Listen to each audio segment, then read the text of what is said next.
Climate of India.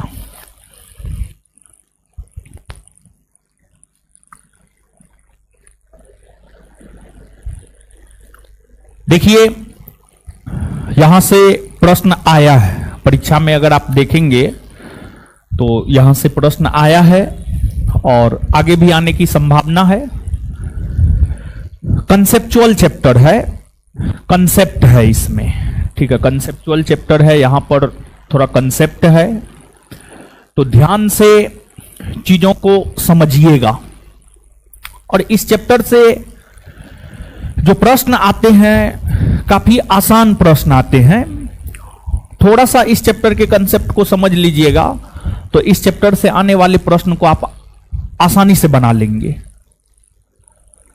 और ऐसा नहीं है कि बहुत ज्यादा कंसेप्ट है, लेकिन थोड़ा बहुत कंसेप्ट है इसमें। तो भारत की जलवायु, एक तो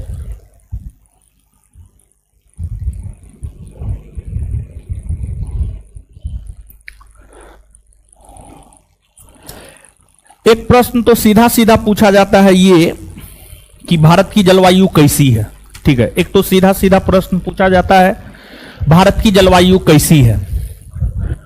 तो इस सीधे सीधे प्रश्न का उत्तर होगा भारत की जो जलवायु है उष्णकटिबंधीय मानसूनी जलवायु। तो एक तो सीधा सीधा प्रश्न आपसे यह पूछा जाता है कि भारत की जलवायु कैसी है, तो इस प्रश्न का सीधा सीधा उत्तर यह होगा कि भारत की जलवायु उष्ण कटिबंधीय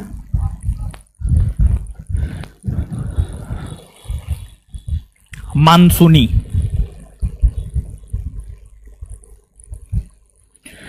भारत की जलवायु कैसी है एक प्रश्न सीधा पूछा जाता है, तो इस प्रश्न का सीधा सा उत्तर यह होगा कि भारत की जलवायु उष्णकटिबंधीय मानसूनी प्रकार की है, उष्णकटिबंधीय मानसूनी प्रकार की है।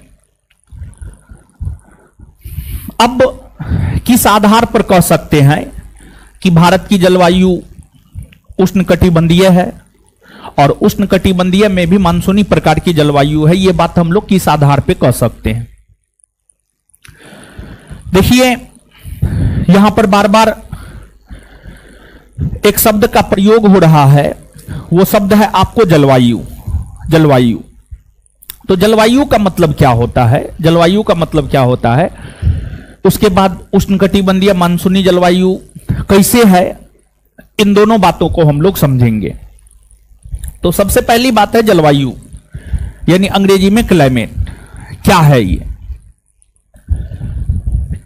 जलवायु की अगर बात की जाए तो किसी भी भौगोलिक क्षेत्र के लंबे समय तक मौसम की जो दशा होती है या मौसम की जो अवस्था होती है उसे ही जलवायु कहा जाता है। किसी भी भूभाग में, किसी भी भौगोलिक क्षेत्र में, किसी भी देश में, किसी भी राज्य में, किसी भी शहर में लंबे समय तक, मतलब 30 बरस, 35 बरस, 50 बरस तक जो मौसम की अवस्था होती है उसी को जलवायु कहा जाता है।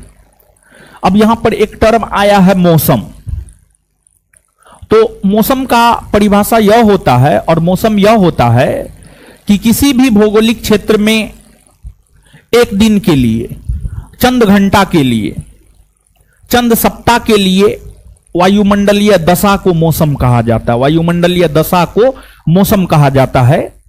जैसे एग्जाम्पल के तौर पर एक बात हम आपको समझाना चाहते हैं कि जैसे मान लिया जाए कि आप विश्व के मानचित्र पर आते हैं, विश्व के मानचित्र पर आते हैं तो ये संसार का मानचित्र है।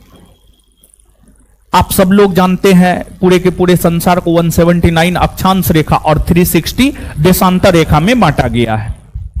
90 डिग्री उत्तरी अक्षांश रेखा उत्तरी ध्रुव, 90 डिग्री दक्षिणी अक्षांश रेखा दक्षिणी ध्रुव। तो जो ध्रुवीय क्षेत्र होता है, जो ध्रुवीय क्षेत्र होता है, ध्रुवीय क्षेत्र में ठंडा या गर्मी क्या होता है? ठंडा, ठंडा होता है। ध्रुवीय क्षेत्र में ठंडा होता है। और इसके बाद अगर विषुवतरेखीय क्षेत्र की हम लोग बात करें तो विषुवतरेखीय क्षेत्र में ठंडा या गर्मी, क्या होता है? गर्मी होता है। और हमेशा हमेशा हमेशा यानी एक प्रकार से कहिए तो कोई भी मौसम हो, कोई भी मौसम हो, कोई भी वर्ष हो, हमेशा ध्रुवीय क्षेत्र में ठंडा ही होता है और हमेशा विषुवतरेखीय क्षेत्र में गर्मी ही होता है। तो हमेशा ध्रुवीय क्षेत्र में जो ठंडा होता है, अर्थात ध्रुवीय क्षेत्र का जो जलवायु है, ध्रुवीय क्षेत्र का जो मौसम है, वह आपको ठंडी है, वह आपको ठंडी है। तो यहां की ठंडी जलवायु है, अर्थात शीत प्रकार की जलवायु जो है यहां पर देखने को मिलती है। फिर विषुवतरेखीय क्षेत्र में गर्मी है हमेशा, तो यहां पर उष्ण प्रकार की जलवायु मिलती है, यहां पर उष्ण प्रकार की जलवायु मिलती है, यह बात हम कह सकते हैं। तो किसी भी क्षेत्र में एक लंबे अंतराल के लिए या एक लंबे समय के लिए जो वायुमंडलीय दशा होती है या जो मौसम होती है, उसी को जलवायु कहा जाता है, उसी को जलवायु कहा जाता है। जैसे ध्रुवीय क्षेत्र की जलवायु शीत कटिबंधीय जलवायु है, विषुवतरेखीय क्षेत्र की जलवायु उष्ण कटिबंधीय जलवायु है, क्योंकि ध्रुवीय क्षेत्र में ठंडा होता है और विषुवतरेखीय क्षेत्र में क्या होता है? गर्मी होता है। तो आशा करते हैं आप इस बात को समझ पा रहे होंगे। इसके बाद यहां पर एक चीज है मानसूनी और एक चीज है आपको उष्ण कटिबंधीय। तो उष्ण कटिबंधीय तो समझना बहुत बड़ी बात नहीं है। देखिए, आपको बतलाया गया होगा निश्चित तौर पर, कहीं ना कहीं यह बात बतलाया गया होगा कि जो पृथ्वी है, पृथ्वी को कुल 3 ताप कटिबंध में बांटा गया है। जो पृथ्वी है, अगर आप पृथ्वी की बात करेंगे तो पृथ्वी को कुल 3 ताप कटिबंध में बांटा गया है। एक उष्ण कटिबंधीय है, एक समशीतोष्ण कटिबंधीय है और एक शीत कटिबंधीय है। एक शीत कटिबंधीय है। बांटा गया है, हाँ या ना? एकदम से बांटा गया है। तो अगर आप बात भारत की करेंगे तो भारत उष्ण कटिबंध में है, या भारत समशीतोष्ण कटिबंध में है, या फिर भारत का आंशिक तौर पर विस्तार उष्ण कटिबंध में भी है और भारत का आंशिक तौर पर विस्तार समशीतोष्ण कटिबंध में भी। क्या होगा उत्तर? उष्ण कटिबंध में है, समशीतोष्ण में है, आए दोनों में है ना? तो भारत का आंशिक तौर पर विस्तार उष्ण कटिबंध में भी है और भारत का आंशिक तौर पर विस्तार जो है समशीतोष्ण कटिबंध में भी है, समशीतोष्ण कटिबंध में भी है। यह बात आप जानते हैं या नहीं जानते हैं? निश्चित तौर पर आप जानते हैं। तो भारत कर्क रेखा के अगर आप नीचे आएंगे, कर्क रेखा के अगर आप नीचे आएंगे, यानी कर्क रेखा के अगर आप दक्षिण आएंगे, ये आपको मान लिया जाए कि कर्क रेखा है, ठीक है, ये मान लिया जाए कि आपको कर्क रेखा है। कर्क रेखा के जब आप दक्षिण आते हैं, यानी जो प्रद्वीपीय भारत है या जो दक्षिणी भारत है, प्रद्वीपीय भारत या जो दक्षिणी भारत है, ये उष्ण कटिबंध में पड़ता है। फिर कर्क रेखा के जब आप ऊपर जाते हैं, अर्थात जो उत्तरी भारत है, ये आपको समशीतोष्ण कटिबंध में पड़ता है, हाँ या ना? एकदम से हाँ। तो भारत का दक्षिणी भाग, भारत का दक्षिणी भाग उष्ण कटिबंध में है, भारत का दक्षिणी भाग उष्ण कटिबंध में है। एक बात यह। दूसरी बात यह कि भारत जो है विषुवत रेखा के नजदीक है, भारत विषुवत रेखा के नजदीक है। देखिए, विषुवत रेखा, अगर आप विषुवत रेखा की बात करेंगे तो 0 डिग्री अक्षांश रेखा विषुवत रेखा, और जबकि भारत का जो अक्षांशीय विस्तार है 8 डिग्री 4 मिनट उत्तरी अक्षांश रेखा से 37 डिग्री 6 मिनट उत्तरी अक्षांश रेखा, ऐसा है या नहीं है? तो भारत विषुवत रेखा के नजदीक है। भारत की जलवायु जो उष्ण कटिबंधीय है, यह बात हम आपको समझाने का प्रयास कर रहे हैं कि भारत की जलवायु उष्ण कटिबंधीय है तो कैसे है और क्यों है। तो इसका सीधा सा एक रीजन यह है कि भारत का जो दक्षिणी भाग है या जो प्रद्वीपीय भारत है वह उष्ण कटिबंध में है, जिस वजह से भारत की जलवायु उष्ण कटिबंधीय है। यानी भारत की जलवायु उष्ण कटिबंधीय है, मतलब भारत में गर्म प्रकार का मौसम, भारत में गर्म प्रकार का मौसम जो है आपको देखने को मिलता है। आप देखिए ना, आप थोड़ा सा गौर कीजिए ना, 15 मार्च से लेकर के लगभग आपको 15 सितंबर तक गर्मी का एहसास होगा। 15 मार्च से लेकर के 15 सितंबर की आप 15 अक्टूबर 15 नवंबर तक जा सकते हैं, कहीं कोई दिक्कत नहीं है। 15 नवंबर तक आप नहीं जा सकते, एकदम से जा सकते हैं। अभी बताइए, अभी अक्टूबर, हाँ अक्टूबर लास्ट चल रहा है, अक्टूबर लास्ट चल रहा है, तो आप हमको ये बात बतलाइए, क्या अभी आपको गर्मी का एहसास नहीं होता है? एकदम होता है, थोड़ा सा भीड़ भाड़ हो जाएगा, आपको गर्मी का एहसास होने लगेगा। तो भले ही इस बीच में अगर भारत में मौसम की बात करेंगे, ठीक है, भारत में अगर आप मौसम की बात करेंगे, कोई भी पुस्तक आप पढ़ेंगे तो आप यह पाएंगे कि भारत में मौसम 4 प्रकार का होता है। ग्रीष्म ऋतु, वर्षा ऋतु, शरद ऋतु, शीत ऋतु। ग्रीष्म ऋतु 15 मार्च से 15 जून, वर्षा ऋतु 16 जून से 15 सितंबर, शरद ऋतु 16 सितंबर से 15 दिसंबर, और शीत ऋतु 16 दिसंबर से 15 मार्च, 16 दिसंबर से 15 मार्च। तो सिर्फ शीत ऋतु देखिए, मूल तौर पर भारत के लोग हर प्रकार के मौसम से अवगत होते हैं। मूल तौर पर भारत के लोगों की अगर बात की जाए तो भारत के जो लोग हैं वे सभी प्रकार के मौसम से अवगत होते हैं। वे वर्षा ऋतु से भी अवगत होते हैं, वे शरद ऋतु से भी अवगत होते हैं, वे शीत ऋतु से भी अवगत होते हैं, वे ग्रीष्म ऋतु से भी अवगत होते हैं। लेकिन आप वर्षा ऋतु में भी देखिए, आपको गर्मी का एहसास होगा, वर्षा ऋतु में भी आपको गर्मी का एहसास होगा। तो आप, और साथ ही साथ जो है, अगर आप दक्षिण भारत जाते हैं, ठीक है, अगर आप दक्षिण भारत जाते हैं तो दक्षिणी भारत में मतलब इस एरिया में अगर आप आएंगे तो लगभग सालों भर मौसम आपको एक जैसा देखने को मिलेगा, लगभग सालों भर। दक्षिणी भारत में आपको बहुत ज्यादा ठंड का एहसास दक्षिण भारत के लोगों को नहीं होता है, दक्षिण भारत के लोगों को बहुत ज्यादा ठंड का एहसास नहीं होता है, और दक्षिण भारत के लोगों को बहुत ज्यादा गर्मी का भी एहसास नहीं होता है।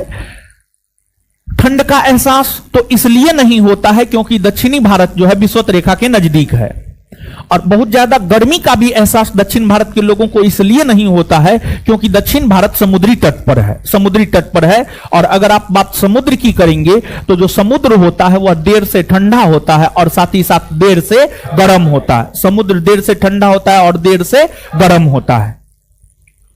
अरे जलवायु का मतलब क्या है?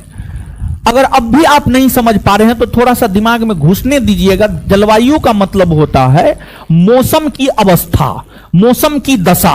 जलवायु का मतलब होता है मौसम की अवस्था, या जलवायु का मतलब होता है मौसम की दशा, मौसम की दशा। यानी लंबे समय तक किसी भी क्षेत्र में जो मौसम देखने को मिलता है, जो ऋतु देखने को मिलता है, जिस प्रकार की वायुमंडलीय दशा देखने को मिलता है, उसी को तो जलवायु कहा जाता है। तो थोड़ा सा दिमाग में जा रहा है? चलिए, तो यहां पर हम आपको एक बात स्पष्ट किए हैं, आशा करते हैं आप समझे होंगे कि भारत की जलवायु उष्णकटिबंधीय है। उष्णकटिबंधीय मतलब गर्म है, उष्णकटिबंधीय मतलब कैसी है? गर्म है, गर्म है।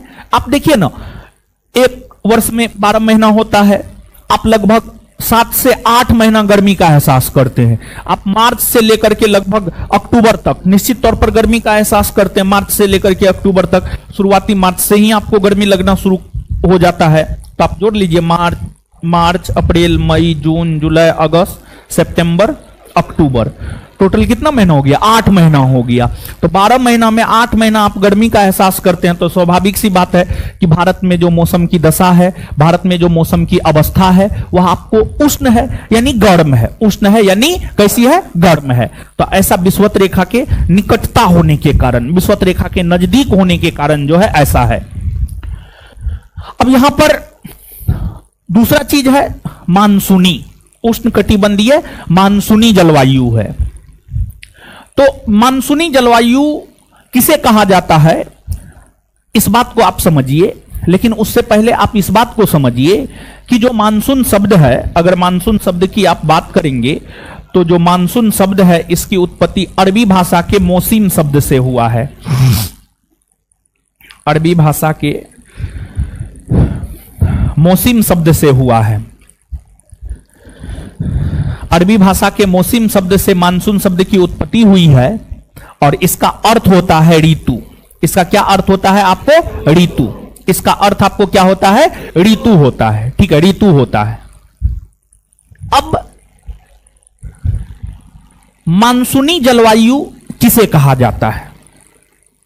देखिए, मानसूनी जलवायु उस जलवायु को कहा जाता है जिस जलवायु के अंतर्गत मौसम के परिवर्तन होने से, मौसम के परिवर्तन होने से जो उस क्षेत्र में बहने वाली पवनें होती है वह अपने दिशा में परिवर्तन कर लेती है, उसी जलवायु को मानसूनी जलवायु कहा जाता है। आप नहीं समझे होंगे, एग्जाम्पल के तौर पर आप समझ जाएंगे। देखिए, भारत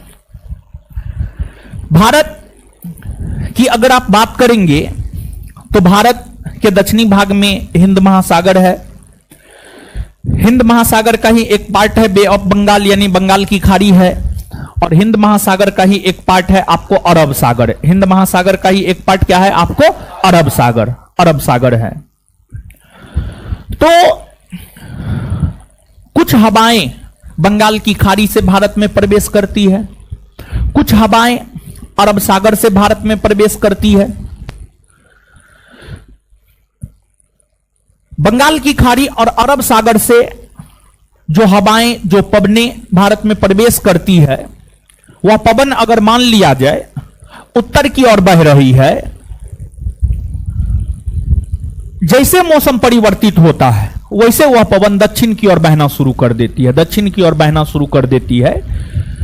जैसे मान लिया जाए कि भारत की एक मानसूनी पवन है दक्षिणी पश्चिमी मानसूनी पवन। भारत की जो मानसूनी पवन दक्षिणी पश्चिमी मानसूनी पवन है, दक्षिणी पश्चिमी मानसूनी पवन मुख्य तौर पर भारत के दक्षिणी पश्चिमी भाग से उत्तर पूर्व की ओर बहती है। लेकिन जैसे ही ऋतु परिवर्तित होता है वैसे ही यह पवन अपने मार्ग में परिवर्तन कर लेती है और यह पवन उत्तर पूर्व से दक्षिण पश्चिम की ओर बहने लगती है। तो आगे यह बात आपको और भी स्पष्ट होगा कि भारत की जलवायु को मानसूनी प्रकार की जलवायु इसलिए कहा जाता है, भारत की जलवायु को मानसूनी प्रकार की जलवायु इसलिए कहा जाता है क्योंकि अरब सागर और बंगाल की खाड़ी, अरब सागर और बंगाल की खाड़ी से बहने वाली हवाएं ऋतु परिवर्तित होते ही अपने दिशा में परिवर्तन कर लेती है। यही कारण है कि भारत की जलवायु को मानसूनी जलवायु भी कहा जाता है। एक बार फिर से इस बात को सुनिएगा, आगे ये बात आपको और भी स्पष्ट होगा आगे चल करके, अभी ही थोड़ा देर में आपको स्पष्ट हो जाएगा। लेकिन सीधा एक लाइन आप याद रखिए, भारत की जलवायु को मानसूनी जलवायु इसलिए कहा जाता है, भारत की जलवायु को मानसूनी जलवायु इसलिए कहा जाता है क्योंकि बंगाल की खाड़ी और अरब सागर से बहने वाली हवाएं ऋतु परिवर्तित होते ही अपने मार्ग में परिवर्तन कर लेती है। यही कारण है कि भारत की जलवायु को मानसूनी प्रकार का जलवायु भी कहा जाता है। अब दूसरी बात एक और आप जानिए कि भारत में मौसम, जैसे आपको पता चल जाता होगा कि जो है आने वाला दिन जो है क्या होने वाला है। आज के डेट में तो मोबाइल में भी दिखा देता है, घड़ी स्मार्ट वॉच जो होता है उसमें भी दिखा देता है कि जो है आने वाला समय जो है रेनी होने वाला है, यानी आने वाले दिनों में बरसात होने वाले हैं या फिर क्या होने वाला है, नहीं होने वाला है। ये चीज आज के डेट में जो है आपको मोबाइल सब में भी दिखाने लगा है। तो भारत में मौसम की जानकारी वर्ष 1875 ईस्वी से दिया जाना प्रारंभ हुआ है। 1875 ईस्वी से जो है यह जानकारी दिया जाने लगा कि भारत में आगे आने वाले दिनों में किस प्रकार का मौसम रहेगा, ताकि लोग सचेत रहे। अब आगे आइएगा, आगे आप समझिएगा। देखिए, इस चैप्टर में कुछ चीज को आप हमेशा याद रखिएगा। एक सीधा सा बात यह है कि जो स्थल खंड होता है, यानी जो भूमि वाला इलाका होता है, यानी ये स्थल खंड हो गया। और एक जलखंड होता है, ये जलखंड हो गया जो जलीय इलाका होता है। स्थलखंड तुरंत गर्म होता है और तुरंत ठंडा होता है, और जो जलीय भाग होता है यह देर से गर्म होता है और देर से ठंडा होता है। यह देर से गर्म होता है और देर से ठंडा होता है। इस बात को ध्यान से याद रखिएगा। और देखिए, इस चैप्टर को थोड़ा सा आप इमेजिन कीजिए कि ऐसा होता है या नहीं है। थोड़ा सा अपने से कोरिलेट करके जो है इस चैप्टर को थोड़ा सा इमेजिन कीजिएगा, तो हमको लगता है ज्यादा आप समझ पाएंगे। अब एक बात आप हमको बताइए, मान लिया जाए कोई पवन है, मान लिया जाए कोई पवन है, वह पवन बंगाल की खाड़ी से उसकी उत्पत्ति होती है और वह पवन भारत में प्रवेश करती है। तो आप हमको यह बात बतलाइए, उस पवन में नमी, नमी नमी समझते हैं? उस पवन में नमी, नमी मतलब पानी का मात्रा, नमी मतलब सरल भाषा में पानी का मात्रा, पानी का मात्रा। अगर मान लिया जाए कोई पवन है, उस पवन की उत्पत्ति बंगाल की खाड़ी जैसे जलीय भाग से होती है, तो उस पवन में नमी की मात्रा यानी पानी की मात्रा होगी या नहीं हो? हाँ या ना? एकदम से होगी। अब दूसरी बात आप हमको बताइए, अगर मान लिया जाए कोई पवन है, उसकी उत्पत्ति स्थलखंड से होती है, स्थलखंड से होती है, तो स्थलखंड से उत्पत्ति होने वाली पवन में क्या नमी की मात्रा होगी? नहीं होगी, एकदम से नहीं होगी। और देखिए आगे दो तीन बात आपको समझना है। एक तो भारत की जलवायु जो मानसूनी प्रकार की है, कैसे ऋतु परिवर्तित होते ही मार्ग में परिवर्तन कर लेती है, एक बात यह। और दूसरी बात यह कि भारत में किस मानसूनी पवन से सबसे ज्यादा वर्षा होता है और किस मानसूनी पवन की दिशा किधर से किधर है, इन सभी चीजों को हमें समझना है। तो अब एक एक करके जो है आप चीजों को समझिएगा, लेकिन उससे पहले थोड़ा सा आप यहां पर डायरेक्शन से अवगत हो जाइए। ऐसे तो हम आपको पहले भी डायरेक्शन से अवगत करवा चुके हैं, लेकिन फिर भी यहां पर दो डायरेक्शन स्पेशली, एगो उत्तरी पूर्वी और एगो दक्षिणी पश्चिमी, ये दो डायरेक्शन से जो है यहां पर आपको अवगत होना होगा। तो आप सब लोग जानते हैं, कोई भी मानचित्र जब हम लोग लेते हैं तो उसका ऊपरी भाग होता है उत्तर दिशा, उत्तर होता है। पूरब कौन बोल रहे हैं? हे भगवान, ये बात बताइए। कम से कम हमको लगता है हम 50 बार बताए हों, कम से कम 50 बार बताए होंगे। ऊपरी भाग उत्तर, नीचे वाला भाग दक्षिण, दाहिना भाग पूरब और बायां भाग पश्चिम। उत्तर और इधर पूरब। तो इस बीच में आइएगा तो इधर क्या होगा?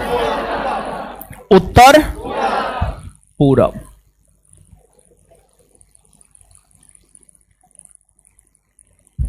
उत्तर पूरब, इधर आइएगा तो उत्तर पूरब होगा। इसके बाद जो है इधर दक्षिण है और इधर पश्चिम है। इस बीच में आइएगा तो क्या होगा? दक्षिण पश्चिम, दक्षिण पश्चिम। देखिए एक बात आपसे और भी सीधे तौर पर आपसे आपके परीक्षा में पूछा जाता है। जैसे कि एक बात यह पूछा जाता है सीधे तौर पर, भारत की जलवायु कैसी है? तो आप सभी अवगत हुए हैं कि भारत की जलवायु उष्णकटिबंधीय मानसूनी जलवायु है। उसी प्रकार से सीधे तौर पर एक और प्रश्न आपसे पूछा जाता है, और सीधे तौर पर एक और प्रश्न आपसे यह पूछा जाता है कि भारत में सबसे ज्यादा वर्षा किस मानसूनी पवन से होता है? तो इस प्रश्न का सीधा सा उत्तर यह है कि भारत में सबसे ज्यादा वर्षा दक्षिण पश्चिमी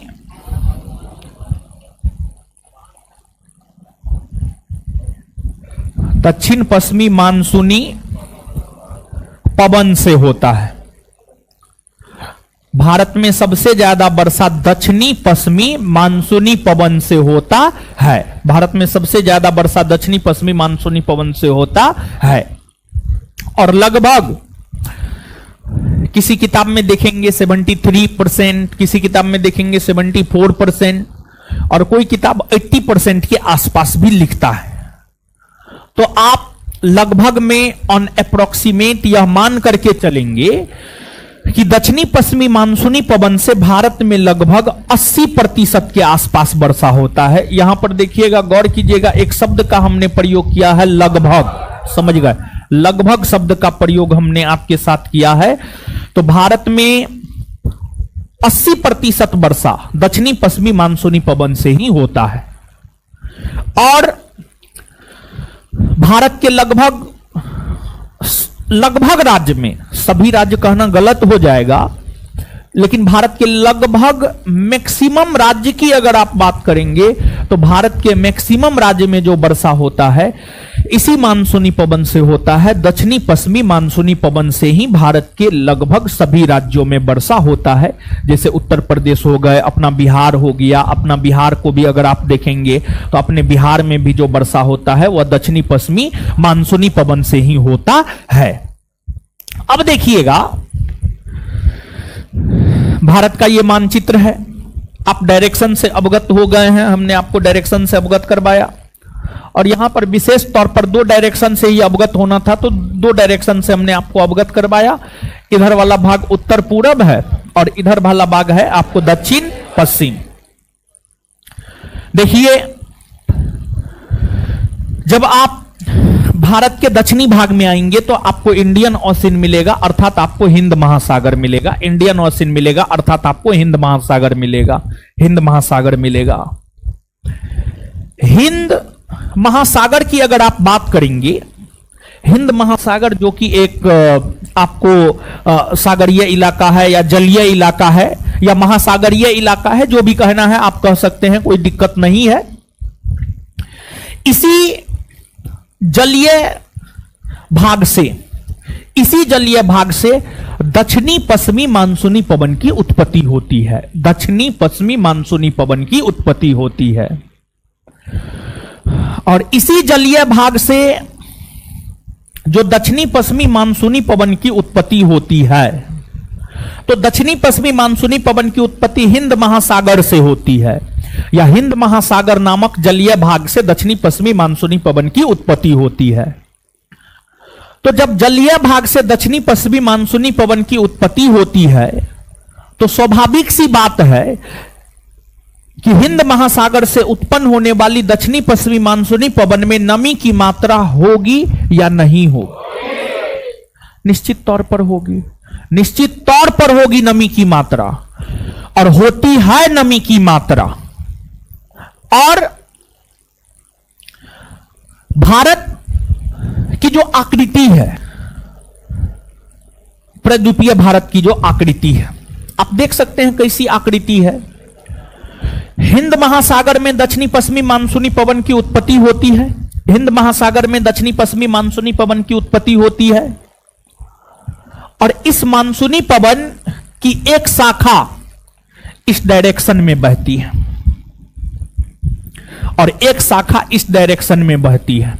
एक शाखा इस डायरेक्शन में बहती है। और भी नीचे आइएगा तो इस प्रकार से, यानी तो हम टेढ़ा खींच दिए हैं। दक्षिणी पश्चिमी मानसूनी पवन हिंद महासागर से इसकी उत्पत्ति होती है, ऐसे बहती है, समझ गए, ऐसे बहती है।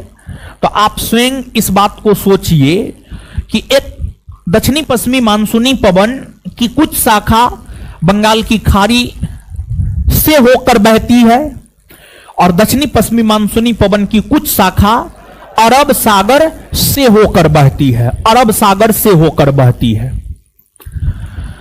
तो जो दक्षिणी पश्चिमी मानसूनी पवन है उसकी 2 शाखा है। उसकी 2 शाखा है।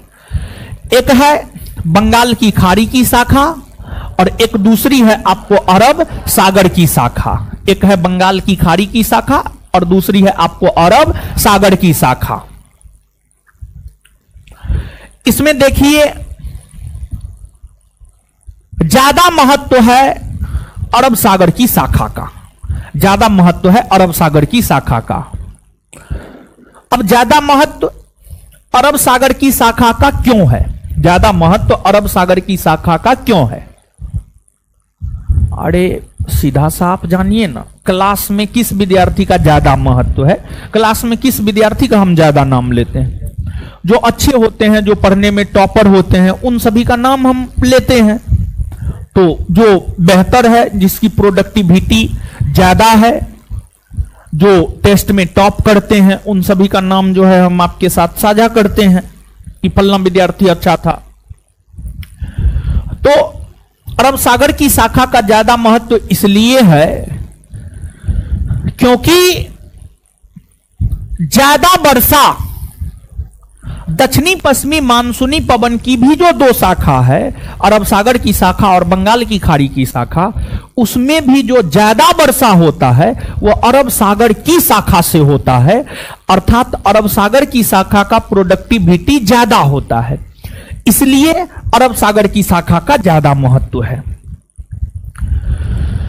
और जो दक्षिणी पश्चिमी मानसूनी पवन है और दक्षिणी पश्चिमी मानसूनी पवन के संदर्भ में जो अरब सागर की शाखा है, अरब सागर की शाखा है, अर्थात दक्षिणी पश्चिमी मानसूनी पवन जो अरब सागर से होकर गुजरती है, अर्थात अरब सागर की शाखा वाली दक्षिणी पश्चिमी मानसूनी पवन, वह आपको जो है इस प्रकार से बहती है, वह आपको इस प्रकार से बहती है।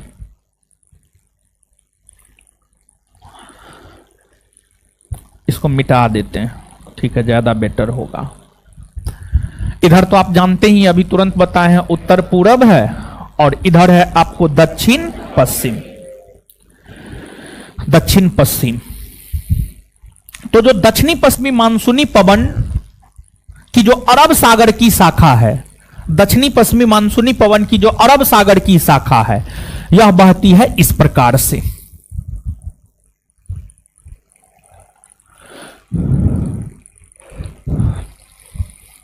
तो आप हमको एक बात बताइए कि अगर आपसे यह पूछा जाता है और अगर आप पूर्वावलोकन अर्थात घटना चक्र पलट करके देखेंगे तो वहां पर जो है यह प्रश्न आपको देखने को मिल जाएगा कि दक्षिणी पश्चिमी मानसूनी पवन की दिशा किधर से किधर है या की दिशा क्या है।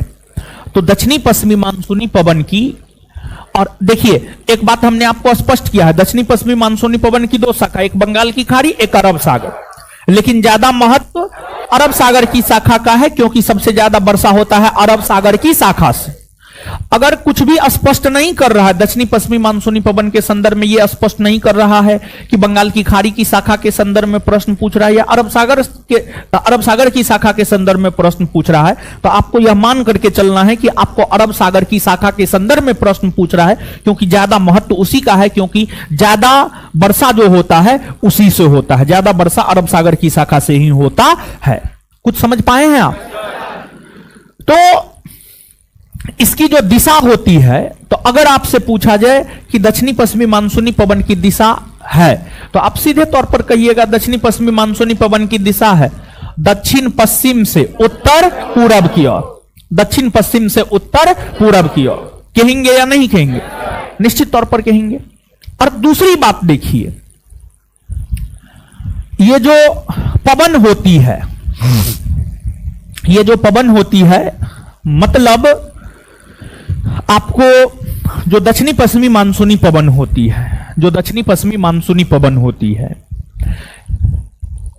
ग्रीष्म ऋतु में यानी गर्मी के मौसम में इसकी उत्पत्ति हिंद महासागर से होती है। गर्मी के मौसम में इसकी उत्पत्ति हिंद महासागर से होती है, हिंद महासागर से होती है। तो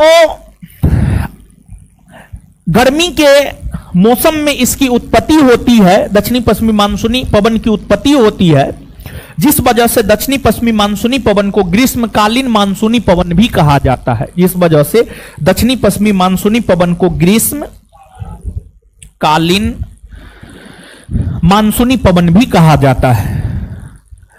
अब देखिएगा कि दक्षिणी पश्चिमी मानसूनी पवन की अरब सागर की शाखा सबसे पहले केरल के तट से टकराती है। सबसे पहले केरल के तट से टकराती है। सबसे पहले केरल के तट से टकराती है।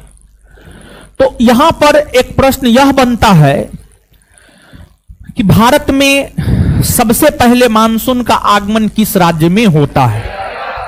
तो भारत में सबसे पहले जो मानसून का आगमन होता है वह केरल राज्य में होता है। भारत में सबसे पहले जो मानसून का आगमन होता है वह आपको केरल राज्य में होता है। जून के प्रथम सप्ताह में दक्षिणी पश्चिमी मानसूनी पवन की अरब सागर की शाखाएं केरल राज्य से टकराती है। फिर धीरे धीरे दक्षिणी पश्चिमी मानसूनी पवन की शाखाएं आगे की ओर बढ़ती जाती है, आगे की ओर बढ़ती जाती है, आगे की ओर बढ़ती जाती है। अब एक चीज और यहां पर आप इमेजिन कीजिएगा कि जैसे आप सुबह उठते हैं, उस टाइम आपका एनर्जी लेवल काफी ज्यादा होता है। धीरे धीरे जैसे जैसे दिन ढलता है तो आपका एनर्जी लेवल घटते जाता है, या आपका एनर्जी लेवल जो है आपको कम होते जाता है, आपका एनर्जी लेवल कम होते जाता है। उसी प्रकार से जो दक्षिणी पश्चिमी मानसूनी पवन है वह जैसे जैसे आगे बढ़ती है, जैसे जैसे आगे बढ़ती है तो वर्षा की मात्रा जो है आपको कम होती जाती है, वर्षा की मात्रा कम होती जाती है। दक्षिणी पश्चिमी मानसूनी पवन जब केरल के तट पर टकराती है, यहां पर 200 सेंटीमीटर से अधिक वर्षा कराती है, यहां पर 200 सेंटीमीटर से अधिक वर्षा कराती है। लेकिन धीरे धीरे जैसे जैसे यह आगे बढ़ती जाती है वैसे वैसे वर्षा की मात्रा जो है आपको कम होते जाती है, वर्षा की मात्रा कम होते जाती है। अगर केरल में 200 सेंटीमीटर वर्षा है तो आपको महाराष्ट्र में जो है 150 सेंटीमीटर वर्षा, मध्य प्रदेश में 100 सेंटीमीटर वर्षा, फिर उससे भी ऊपर जाइएगा तो 80 सेंटीमीटर वर्षा। तो इस प्रकार से जो है जैसे सुबह उठने के बाद जैसे जैसे दिन ढलता है आपका एनर्जी लेवल कम होते जाता है, उसी प्रकार से जैसे जैसे दक्षिणी पश्चिमी मानसूनी पवन उत्तर पूर्व की ओर बढ़ती जाती है तो उसमें नमी की मात्रा कम होती जाती है, अर्थात धीरे धीरे वर्षा की मात्रा जो है कम होती जाती है। और देखिए आप सब लोग जानते हैं कि भारत के दक्षिणी पश्चिमी भाग में पश्चिमी घाट पर्वत श्रेणी है, पश्चिमी घाट पर्वत श्रेणी है। पश्चिमी घाट पर्वत श्रेणी से दक्षिणी पश्चिमी मानसूनी पवन टकराती है, और पश्चिमी घाट पर्वत श्रेणी से दक्षिणी पश्चिमी मानसूनी पवन जो जब टकराती है तो यह पवन पश्चिमी घाट के पश्चिमी ढाल पर, पश्चिमी घाट है, पश्चिमी घाट का पूर्वी ढाल इधर है और पश्चिमी ढाल इधर है, पश्चिमी घाट के पश्चिमी ढाल पर यह खूब वर्षा कराती है, और वही पूर्वी ढाल पर वर्षा न के बराबर होता है या थोड़ा बहुत वर्षा होता है। तो जो दक्षिणी पश्चिमी मानसूनी पवन पश्चिमी घाट से टकराने के बाद पश्चिमी घाट के पश्चिमी ढाल पर खूब वर्षा कराती है, वही पूर्वी ढाल पर वर्षा न के बराबर होता है या थोड़ा बहुत वर्षा होता है। तो ये जो पूर्वी ढाल होता है ये वृष्टि छाया प्रदेश कहलाता है। क्या कहलाता है? वृष्टि छाया प्रदेश, वृष्टि छाया प्रदेश कहलाता है। मतलब वृष्टि छाया प्रदेश मतलब सीधा सोचिए ना, जहां पर वर्षा ना होता है, जहां पर वर्षा ना होता है उसी को वृष्टि छाया प्रदेश एक प्रकार से कहा जाता है, आप कह सकते हैं। अब देखिएगा यहां पर 2-3 शब्द है, समझ गए, यहां पर 2-3 शब्द है। एक शब्द है मानसून ब्रस्ट या मानसून प्रस्फोट। तो सबसे पहली बात आप मानसून ब्रस्ट या मानसून प्रस्फोट को समझिए। दक्षिणी पश्चिमी मानसूनी पवन की शाखा जो सर्वप्रथम केरल से जाकर टकराती है, और केरल से जाकर टकराने के बाद गरज तरज के साथ वर्षा कराती है, अर्थात मानसून के आगमन का जो सूचना देती है, अर्थात मानसून का जो आगमन होता है उसी को मानसून ब्रस्ट या मानसून प्रस्फोट कहा जाता है। मानसून ब्रस्ट या मानसून प्रस्फोट कहा जाता है, मानसून ब्रस्ट या मानसून प्रस्फोट कहा जाता है। कुछ समझे आए? मानसून के आगमन को मानसून ब्रस्ट या मानसून प्रस्फोट कहा जाता है। एक लाइन में हम लोग ये बात कह सकते हैं, कहीं कोई दिक्कत नहीं है।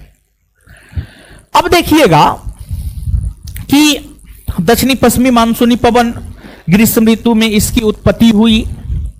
यह पवन भारत के दक्षिणी पश्चिमी भाग से उत्तर पूरब की ओर बहती है। भारत के दक्षिणी पश्चिमी भाग से उत्तर पूरब की ओर बहती है। और आप सब लोग जानते हैं, क्योंकि यह बात हमने आपको कई दफा बतलाया है, भारत के उत्तर में अगर देखा जाए तो भारत के उत्तर में जो है आपको हिमालय पर्वत है, हिमालय पर्वत है। और आप एक बात जानिए, जो भारत के उत्तर में हिमालय पर्वत है, यह भारत के रक्षक के तौर पर काम करती है। भारत के रक्षक के तौर पर काम करती है। प्राकृतिक दृष्टिकोण से भी और मानवीय दृष्टिकोण से भी, दोनों दृष्टिकोण से हिमालय पर्वत भारत के लिए रक्षक के तौर पर काम करती है। कैसे रक्षक के तौर पर काम करती है, आगे आपको स्पष्ट होगा। एक तो पहली और सीधी सी बात यह है कि अगर हिमालय पर्वत भारत के उत्तर में नहीं होता तो ये जो दक्षिणी पश्चिमी मानसूनी पवन है, यह दक्षिणी पश्चिमी मानसूनी पवन सीधे आगे की ओर बह जाती और फिर इस दक्षिणी पश्चिमी मानसूनी पवन से भारत में वर्षा नहीं होता। दक्षिणी पश्चिमी मानसूनी पवन से भारत में वर्षा नहीं होता। और जब भारत में वर्षा नहीं होता तो भारत एक प्रकार से रेगिस्तानी इलाका में तब्दील हो जाता या मरुस्थलीय इलाका में तब्दील हो जाता। आप ये बात भी कह सकते हैं, भारत एक प्रकार से मरुस्थलीय इलाका या रेगिस्तानी इलाका में जो है आपको तब्दील हो जाता। एक तो इस दृष्टिकोण से आप समझ सकते हैं कि भारत में अगर वर्षा होता है और भारत में औसत वार्षिक वर्षा 100 सेंटीमीटर के आसपास आप मान करके चल सकते हैं, तो भारत में जो औसत वार्षिक वर्षा 100 सेंटीमीटर या उससे अधिक होता है, उसका एक प्रमुख कारण है भारत के उत्तर में हिमालय पर्वत का स्थित होना। भारत के उत्तर में हिमालय पर्वत का स्थित होना, इस वजह से भारत में वर्षा जो है हो पाता है, नहीं तो भारत में वर्षा नहीं होता। भारत में सुखाड़ की स्थिति जो है आपको देखने को मिलती। ये बात थोड़ा सा आप हजम कीजिएगा।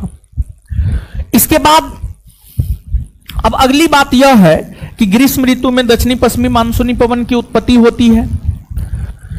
यह पवन दक्षिण पश्चिम से उत्तर पूरब की ओर बहती है। यह पवन दक्षिण पश्चिम से उत्तर पूरब की ओर बहती है। आगे जब ऋतु परिवर्तित होता है, जब ऋतु परिवर्तित होता है यानी शीत ऋतु में, शीत ऋतु की अगर आप बात करेंगे, शीत ऋतु की अगर आप बात करेंगे तो शीत ऋतु में यही दक्षिणी पश्चिमी मानसूनी पवन हिमालय पर्वत से टकराती है और वापस रिटर्न हो जाती है। हिमालय पर्वत से टकराती है और वापस रिटर्न हो जाती है, जैसे मौसम परिवर्तित होता है। यह पवन ग्रीष्म ऋतु में एकदम चलती रहती है, लगातार चलती रहती है। लेकिन जैसे ही ऋतु परिवर्तित होता है, वैसे ही यह पवन अपने मार्ग में परिवर्तन कर लेती है या अपने दिशा में परिवर्तन कर लेती है, अपने मार्ग में परिवर्तन कर लेती है या अपने दिशा में परिवर्तन कर लेती है। और फिर यह पवन अगर आप देखेंगे तो यही पवन हिमालय पर्वत से टकराने के बाद, यही पवन हिमालय पर्वत से टकराने के बाद, ऋतु परिवर्तित होने के बाद जो है इस प्रकार से आपको बहने लगती है, इस प्रकार से जो है आपको बहने लगती है, इस प्रकार से बहने लगती है। तो यह जो मानसूनी पवन है, जो कि ऋतु परिवर्तन होने से अपने मार्ग में परिवर्तन कर लेती है और भारत के उत्तरी पूर्वी भाग से भारत के दक्षिणी पश्चिमी भाग की ओर बहना शुरू कर देती है, भारत के उत्तरी पूर्वी भाग से दक्षिणी पश्चिमी भाग की ओर बहना शुरू कर देती है। इस मानसूनी पवन को उत्तरी पूर्वी मानसूनी पवन कहते हैं। इस मानसूनी पवन को उत्तरी पूर्वी मानसूनी पवन कहते हैं, या फिर इस मानसूनी पवन को लौटता हुआ मानसून भी कहते हैं। लौटता हुआ मानसून भी कहते हैं, लौटता हुआ मानसून भी कहते हैं। और जो उत्तरी पूर्वी मानसूनी पवन है या जो लौटता हुआ मानसूनी पवन है, इसकी उत्पत्ति होती है हिमालयी क्षेत्र से। इसकी उत्पत्ति होती है हिमालयी क्षेत्र से। हिमालयी क्षेत्र क्या जलीय इलाका है? नहीं, स्थलीय इलाका है। स्थलीय इलाका है, बर्फीला इलाका है, आप कह सकते हैं। तो जो उत्तरी पूर्वी मानसूनी पवन या लौटती हुई मानसूनी पवन है, इसकी उत्पत्ति स्थलीय भाग से होती है। और स्थलीय भाग से इसकी उत्पत्ति होने के कारण इस मानसूनी पवन में नमी ना के बराबर होती है। इस मानसूनी पवन में नमी ना के बराबर होती है। नमी ना के बराबर होती है या नमी बहुत कम होती है। और नमी बहुत कम होने के कारण यह मानसूनी पवन भारत में वर्षा ना के बराबर कराती है या फिर थोड़ा बहुत भारत में वर्षा कराती है। यह मानसूनी पवन शरद ऋतु में इसकी उत्पत्ति होती है, जिस वजह से इस मानसूनी पवन को उत्तरी पूर्वी मानसूनी पवन, लौटता हुआ मानसूनी पवन या शरदकालीन मानसूनी पवन भी कहते हैं। तो लौटता हुआ मानसूनी पवन या शरदकालीन मानसूनी पवन या उत्तरी पूर्वी मानसूनी पवन की जो दिशा होती है, उसकी दिशा होती है उत्तर पूरब से दक्षिण पश्चिम की ओर। उत्तर पूरब से दक्षिण पश्चिम की ओर। और इस मानसूनी पवन से भारत में वर्षा ना के बराबर होता है। ना के बराबर होता है। और अगली बात यह है कि इस मानसूनी पवन की कुछ शाखाएं, उत्तरी पूर्वी मानसूनी पवन की कुछ शाखाएं जो है आपको बंगाल की खाड़ी में प्रवेश करती है। उत्तरी पूर्वी मानसूनी पवन की कुछ शाखाएं बंगाल की खाड़ी में प्रवेश करती है। भले ही उत्तरी पूर्वी मानसूनी पवन या लौटता हुआ मानसूनी पवन की उत्पत्ति हिमालयी इलाका से हुआ हो, स्थलीय भाग से हुआ हो, लेकिन जब इसकी कुछ शाखा बंगाल की खाड़ी में प्रवेश करती है, अर्थात जलीय भाग में प्रवेश करती है, तो उत्तरी पूर्वी मानसूनी पवन की कुछ शाखाएं जो बंगाल की खाड़ी में प्रवेश करती है, तो बंगाल की खाड़ी से यह मानसूनी पवन की शाखाएं नमी प्राप्त कर लेती है। और नमी प्राप्त करने के बाद जो है यह मानसूनी पवन तमिलनाडु के तट पर वर्षा कराती है। तमिलनाडु के तट पर वर्षा कराती है। और आप सभी ने अभी जाना, इस मानसूनी पवन की उत्पत्ति होती है शरद ऋतु में। शरद ऋतु में अर्थात ठंडे के मौसम में इस मानसूनी पवन की उत्पत्ति होती है। तो ठंडे के मौसम में इस मानसूनी पवन की उत्पत्ति होती है। तो यह मानसूनी पवन की कुछ शाखाएं जो बंगाल की खाड़ी में प्रवेश करती है, वह नमी प्राप्त कर लेती है और वह तमिलनाडु के तट पर वर्षा कराती है। तमिलनाडु के तट पर जाड़े के दिनों में आप देखेंगे वर्षा होते हुए। तमिलनाडु के तटों पर जाड़े के दिनों में जो आप वर्षा होते हुए देख पाते हैं, ऐसा उत्तरी पूर्वी मानसूनी पवन के कारण ही होता है। और भारत की अगर आप बात करेंगे, भारत की अगर आप बात करेंगे तो भारत की अगर आप बात करेंगे तो भारत के दो भूभागों में जाड़े के ऋतु में वर्षा होता है। भारत के दो भूभागों में जाड़े की ऋतु में वर्षा होता है। एक आपको भारत के दक्षिणी पूर्वी तट या तमिलनाडु के तट पर वर्षा होता है, और भारत के दक्षिणी पूर्वी तट या तमिलनाडु के तट पर जाड़े की ऋतु में वर्षा जो है उत्तरी पूर्वी मानसूनी पवन या लौटते हुए मानसूनी पवन या शरदकालीन मानसूनी पवन के कारण होता है। वहीं भारत के उत्तरी पश्चिमी भाग में, इधर उत्तर है इधर पश्चिम है, तो भारत का जो ये वाला भाग है ये उत्तर पश्चिम कहलाता है। भारत का उत्तर पश्चिम कहलाता है। भारत के उत्तरी पश्चिमी भाग में भी जाड़े की ऋतु में वर्षा होता है। अगर आप भारत की बात करेंगे तो भारत में भले ही ऋतु 4 हो, यानी मौसम 4 हो, ग्रीष्म, वर्षा, शरद, शीत। वर्षा ऋतु मुख्य तौर पर 15 जून से 15 सितंबर। ठीक है, भारत में मुख्य तौर पर वर्षा 15 जून से 15 सितंबर के बीच ही होता है। लेकिन ऐसा नहीं है कि अक्टूबर में वर्षा नहीं होता है, नवंबर में वर्षा नहीं होता है, दिसंबर में वर्षा नहीं होता है, जनवरी में वर्षा नहीं होता, फरवरी में वर्षा नहीं होता है। ऐसा है जी? नहीं है।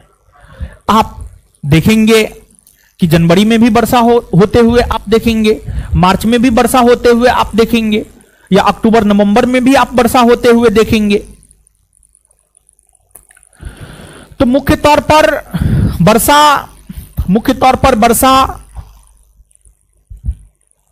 वर्षा ऋतु में ही होता है। मुख्य तौर पर वर्षा ऋतु में ही होता है, लेकिन जाड़े के दिनों में भी वर्षा देखने को मिलता है। और जाड़े के दिनों में वर्षा भारत के दो भूभाग में देखने को मिलता है। जाड़े के दिनों में वर्षा जो भारत के दो भूभाग में देखने को मिलता है, एक भारत का दक्षिणी पूर्वी भाग, दक्षिणी पूर्वी भाग, या फिर तमिलनाडु, या फिर कोरोमंडल, या फिर कोरोमंडल तट, जो भी कहना है आप कह सकते हैं, कहीं कोई दिक्कत नहीं है। एक भारत के दक्षिणी पूर्वी भाग या तमिलनाडु का तट या कोरोमंडल तट पर जाड़े के दिनों में वर्षा देखने को मिलता है। और यहां पर जाड़े के दिनों में वर्षा का कारण क्या है, इस बात से हम आपको अवगत करवा दिए हैं। यहां पर जाड़े के दिनों में वर्षा का कारण है लौटता हुआ मानसून, या शरदकालीन मानसून, या उत्तरी पूर्वी मानसून। लौटता हुआ मानसून, शरदकालीन मानसून, या उत्तरी पूर्वी मानसून, उत्तरी पूर्वी मानसून। ठीक है। उसी प्रकार से समझ गए, उसी प्रकार से भारत के उत्तरी पश्चिमी भाग, मतलब इस इलाका में भारत के उत्तरी पश्चिमी भाग, भारत के उत्तरी पश्चिमी भाग में भी जाड़े के ऋतु में जो है आपको वर्षा देखने को मिलता है। भारत के उत्तरी पश्चिमी भाग में भी जाड़े के ऋतु में वर्षा देखने को मिलता है। भारत के उत्तरी पश्चिमी भाग में जो जाड़े के ऋतु में वर्षा देखने को मिलता है, इसका कारण है आपको पश्चिमी विक्षोभ। इसका कारण है आपको पश्चिमी विक्षोभ, पश्चिमी विक्षोभ, पश्चिमी विक्षोभ। जैसे देखिए, दक्षिणी पश्चिमी मानसूनी पवन है। दक्षिणी पश्चिमी मानसूनी पवन की उत्पत्ति, जैसे दक्षिणी पश्चिमी मानसूनी पवन है, दक्षिणी पश्चिमी मानसूनी पवन की उत्पत्ति भारत के दक्षिणी पश्चिमी भाग से होती है, फिर भारत में प्रवेश करती है, भारत में वर्षा कराती है। उसी प्रकार से जब आप आएंगे भारत के पश्चिमी भाग में, ये भारत है, भारत के पश्चिमी भाग में मतलब इधर आएंगे, भारत के पूर्वी भाग में मतलब इधर जाएंगे, भारत के उत्तरी भाग में मतलब इधर जाएंगे, भारत के दक्षिणी भाग में मतलब इधर आएंगे। तो जब आप आएंगे भारत के पश्चिमी भाग में, तो भारत के पश्चिमी भाग में यहां पर है आपको भूमध्य सागर, यहां पर भूमध्य सागर है, भूमध्य सागर है।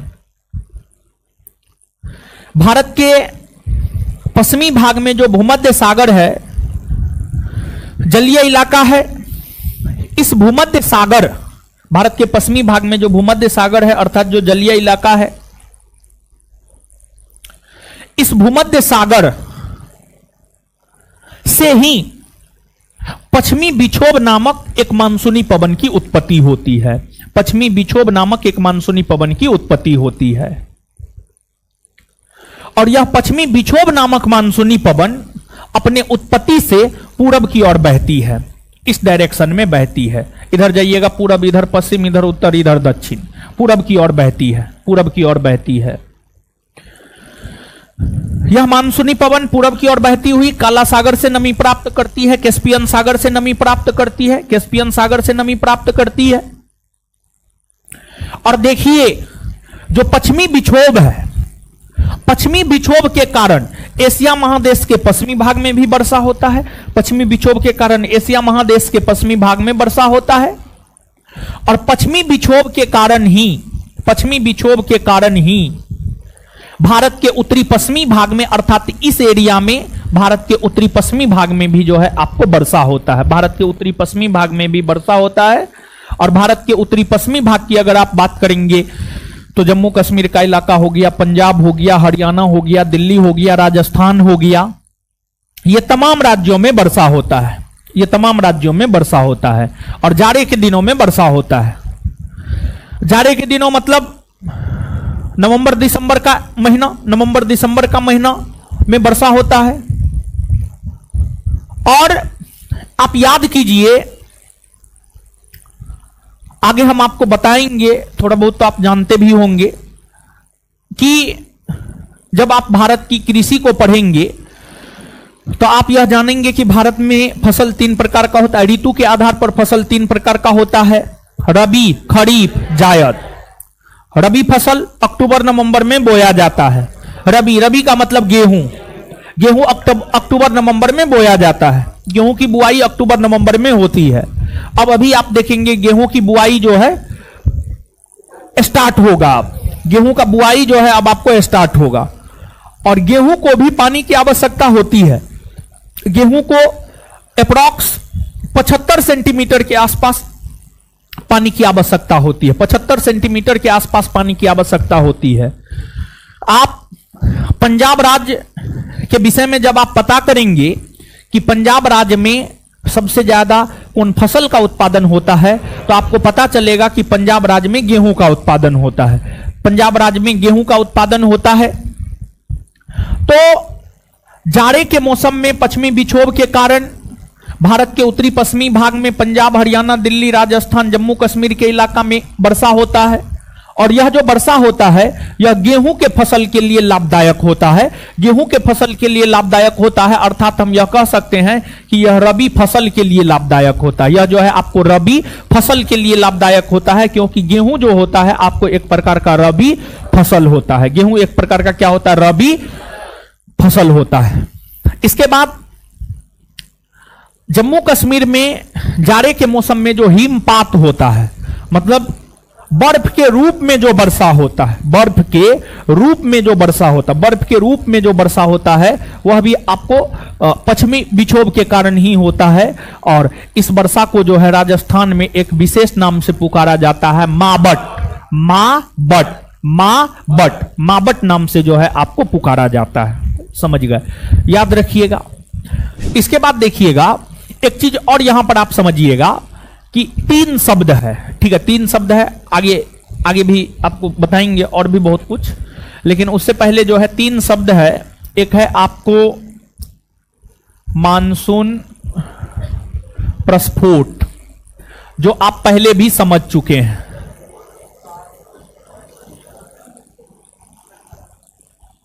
एक है मानसून विच्छेद और एक है मानसून निवर्तन।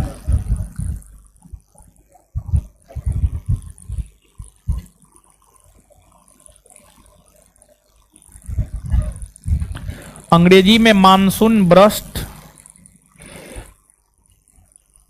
लगता है गलत लिख दिया, मानसून बर्स्ट।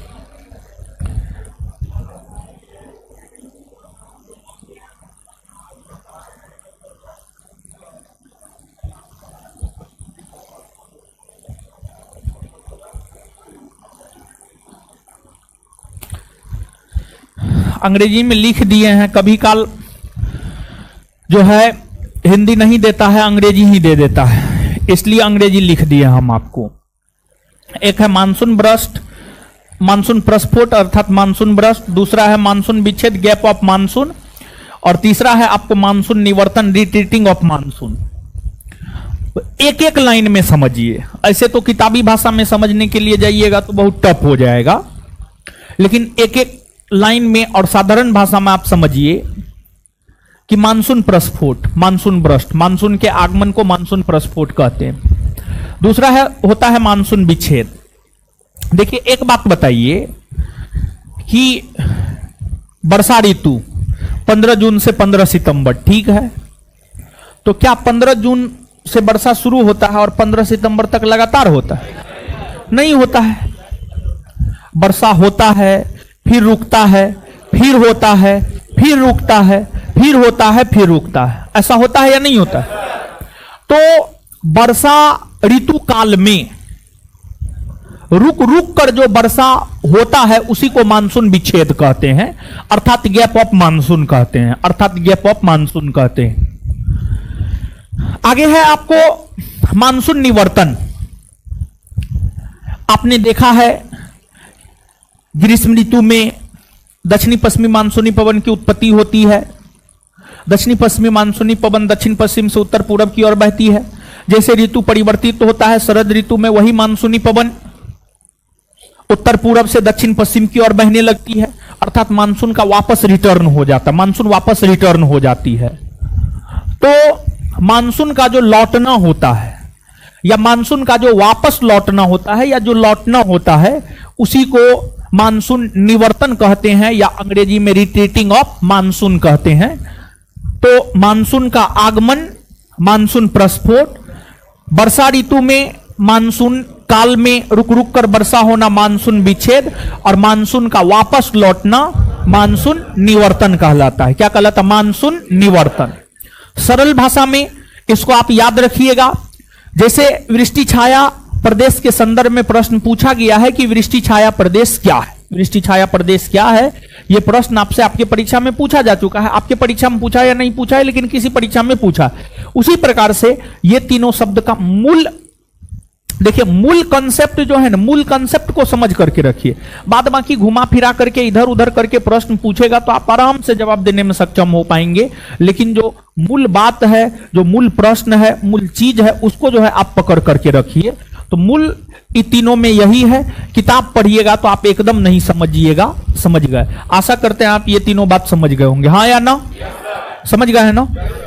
अब कुछ और चीजों को समझना है, ठीक है? फिर जो है आपको सबसे पहले तो इस बात को हमें समझना है कि जलवायु को प्रभावित करने वाले कारक कौन कौन से हैं, और भारत की जलवायु को पढ़ रहे हैं तो भारत की जलवायु को प्रभावित करने वाले कारक कौन कौन से हैं। ऐसे सभी क्षेत्रों के जलवायु को प्रभावित करने वाले कुछ कॉमन कारण होते हैं, कुछ अलग अलग कारण होते हैं। तो विशेष तौर पर जो है भारत की जलवायु को प्रभावित करने वाले कारक क्या है, इसकी चर्चा हम आपके साथ करेंगे अभी यहां पर। भारत की जलवायु को प्रभावित करने वाले कारक कौन कौन से हैं। भारत की जलवायु तो हेडिंग मारा हुआ ही है, तो भारत की जलवायु को प्रभावित करने वाले कारक कौन कौन से हैं, इसको समझना है। देखिए, भारत हो या विश्व का कोई भी भूभाग हो, उसके जलवायु को प्रभावित करने वाले कारकों में एक महत्वपूर्ण कारक है अक्षांश या अक्षांशीय विस्तार। अक्षांश या अक्षांशीय विस्तार।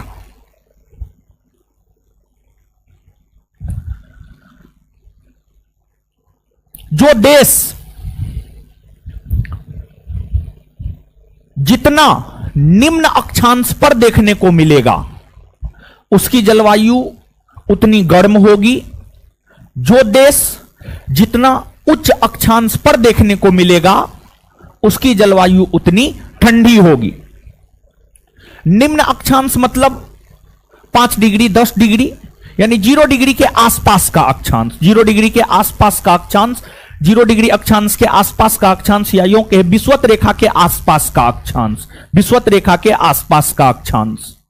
और उच्च अक्षांश कहने का मतलब होता है विषुवत रेखा से एकदम दूर का अक्षांश, जैसे 85 degree 90 degree 70 degree 75 degree.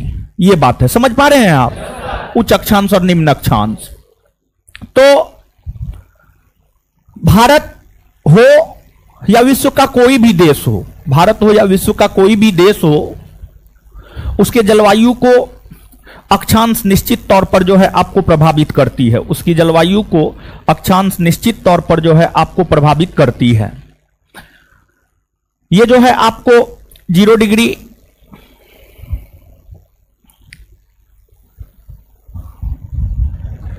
Degree अक्षांश रेखा है, 0 डिग्री अक्षांश रेखा है ये, 0 डिग्री अक्षांश रेखा है ये।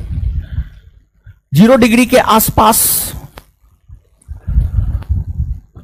का जो अक्षांश होता है इसको निम्न अक्षांश, और इससे जितना दूर जाइएगा उतना उच्च अक्षांश हो जाएगा।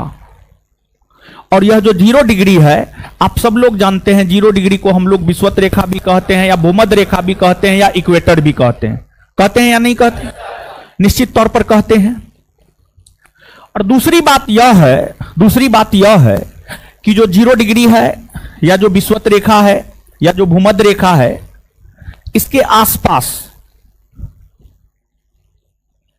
आसपास तापमान काफी कम होता है। इसके आसपास तापमान काफी कम नहीं होता है, बल्कि इसके आसपास तापमान काफी ज्यादा होता है। तापमान काफी ज्यादा होता है और इसके आसपास तापमान ज्यादा होने का कारण यह है कि विषुवत रेखा के आसपास सूर्य की किरणें लगभग सालों भर लंबवत चमकती है या सीधी चमकती है, सालों भर लंबवत या सीधी चमकती है, जिस वजह से विषुवत रेखा के आसपास हमेशा जो तापमान होता है वह आपको काफी ज्यादा होता है, तापमान अधिक होता है, तापमान जो है आपको अधिक होता है। और तापमान अधिक होने के कारण यहां पर निम्न वायु दाब पाया जाता है। क्या होता है निम्न वायु दाब, उच्च वायु दाब? देखिए, वायु दाब, सबसे पहली बात तो आपको यह समझना है वायु दाब क्या होता है। वायु दाब, एक प्रश्न आपसे पूछा जाता है, जलवायु को प्रभावित करने वाले कारक से थोड़ा सा अलग हट करके जो है हम आपको बता रहे हैं ये चीज। एक प्रश्न आपसे पूछा जाता है, यह पूछा जाता है कि ITCZ क्या है? ITCZ क्या है? ठीक है, ITCZ क्या है, इसी को हम समझा रहे हैं। इसको पहले समझा देते हैं, फिर जलवायु को प्रभावित करने वाले कारक के ऊपर पुनः हम लोग लौटेंगे। एक तो सबसे पहली बात यह है कि इसका फुल फॉर्म होता है इंटर ट्रॉपिकल कन्वर्जेंस जेंस जॉन, इसका पूर्ण रूप होता है। और दूसरी बात यह है कि इसका हिंदी होता है अंतः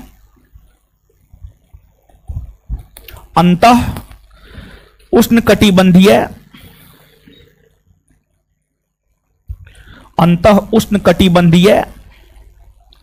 अभिसरण क्षेत्र। अंतः उष्णकटिबंधीय अभिसरण क्षेत्र इसका हिंदी होता है। अब एक लाइन का प्रश्न है, उत्तर भी एक लाइन में ही होगा। ऐसे तो किताबी भाषा में जाइएगा तो बहुत टफ हो जाएगा, लेकिन सरल भाषा में आप इसको अगर समझे तो ITCZ क्या है या इंटरट्रॉपिकल कन्वर्जेंस जोन क्या है, इसी बात को हम समझा रहे हैं। और इसी बात को पहले आप समझिए, फिर आगे हम आएंगे। तो एक तो पृथ्वी है, पृथ्वी के केंद्र से होकर या पृथ्वी के बीचों बीच से होकर 0 डिग्री अक्षांश रेखा गुजरती है, जिसको हम लोग भूमध्य रेखा या विषुवत रेखा कहते हैं। यहां पर तापमान काफी अधिक होता है, यहां पर तापमान काफी अधिक होता है। और तापमान अधिक होने के कारण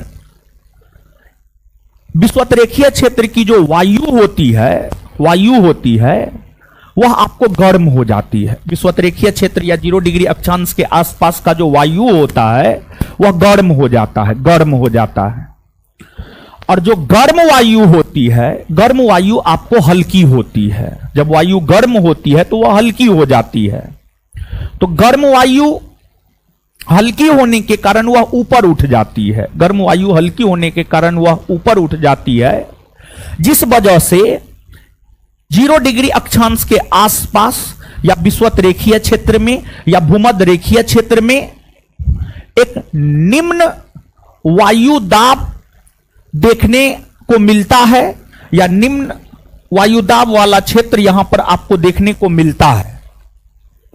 अब यहां पर एक बात है, वायु दाब क्या है?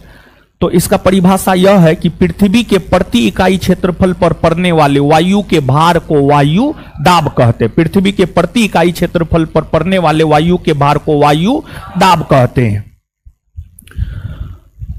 गर्म वायु हल्की होती है, ठंडी वायु भारी होती है। गर्म वायु हल्की होती है जिस वजह से वह ऊपर उठ जाती है, और ठंडी वायु भारी होती है जिस वजह से वह ऊपर नहीं उठती है। जहां पर वायु का प्रेशर ज्यादा है वहां पर वायु दाब अधिक, जहां पर वायु का प्रेशर कम है वहां पर वायु दाब कम, वहां पर वायु दाब क्या कम। तो 0 डिग्री अक्षांश रेखा अर्थात विषुवत रेखा या भूमध्य रेखा के आसपास अधिक तापमान होने के कारण निम्न वायुदाब का क्षेत्र देखने को मिलता है। अब ITCZ क्या है, इसको एक लाइन में अगर हम कहें तो विषुवत रेखा के आसपास जो निम्न वायुदाब पेटी वाला क्षेत्र होता है उसे ही उष्ण कटिबंधीय अभिसरण क्षेत्र कहा जाता है या फिर ITCZ कहा जाता है। तो विषुवत रेखा तथा उसके आसपास जो निम्न वायुदाब वाला पेटी पाया जाता है या विषुवत रेखा के आसपास जो निम्न वायुदाब वाला क्षेत्र पाया जाता है, उसी निम्न वायुदाब वाले क्षेत्र को जो है उष्ण कटिबंधीय अभिसरण क्षेत्र कहा जाता है। यह बात है। और देखिए, सूर्य के उत्तरायण होने पर ITCZ का भी उत्तरायण होता है और सूर्य के दक्षिणायन होने पर ITCZ का भी दक्षिणायन होता है। मतलब अगर मान लिया जाए कि सूर्य उत्तरायण हुआ यानी उत्तरी गोलार्ध में सूर्य लंबे समय तक चमक रहा है तो ITCZ का क्षेत्र भी उत्तरायण हो जाता है, और सूर्य अगर मान लिया जाए दक्षिणी गोलार्ध में लंबे समय तक चमक रहा है तो यह भी जो है आपको दक्षिणायन हो जाता है। भारतीय जलवायु को प्रभावित करने वाले कारक, भारतीय जलवायु को प्रभावित करने वाले कारक में पुनः आप लौट जाइए। तो उसमें एक हमने आपको बताया है, भारतीय जलवायु को प्रभावित करने वाले कारकों में एक अक्षांश है। भारत ही नहीं बल्कि विश्व की जलवायु को भी प्रभावित करने वाले कारकों में एक अक्षांश का अहम रोल होता है। भारत 0 डिग्री अक्षांश के निकट है, भारत 0 डिग्री अक्षांश के निकट है, क्योंकि भारत की अगर आप बात करेंगे तो भारत का अक्षांश विस्तार 8 डिग्री 4 मिनट उत्तरी अक्षांश रेखा से शुरू हो जाता है और 37 डिग्री 6 मिनट तक देखने को मिलता है। तो खास तौर पर जो भारत का दक्षिणी भाग है वह 0 डिग्री अक्षांश रेखा विषुवत रेखा के नजदीक है, जिस वजह से इस क्षेत्र में उष्ण कटिबंधीय जलवायु पाई जाती है, अर्थात गर्म जलवायु पाई जाती है। अब मान लिया जाए कि आप यहां पर ध्रुवीय क्षेत्र में आ जाइएगा, यहां पर तो ठंडी जलवायु पाई जाएगी, समझिए ठंडी जलवायु पाई जाएगी, तो कहीं ना कहीं अक्षांश तो जलवायु को प्रभावित करता ही करता है। इसके बाद भारतीय जलवायु को प्रभावित करने वाले कारकों में दूसरा एक है, वह है आपको हिमालय पर्वत। अगर हिमालय पर्वत की बात की जाए तो जो हिमालय पर्वत है यह भारत के उत्तर में है। हिमालय पर्वत किस रूप में भारतीय जलवायु को प्रभावित करती है इसको आप समझिएगा।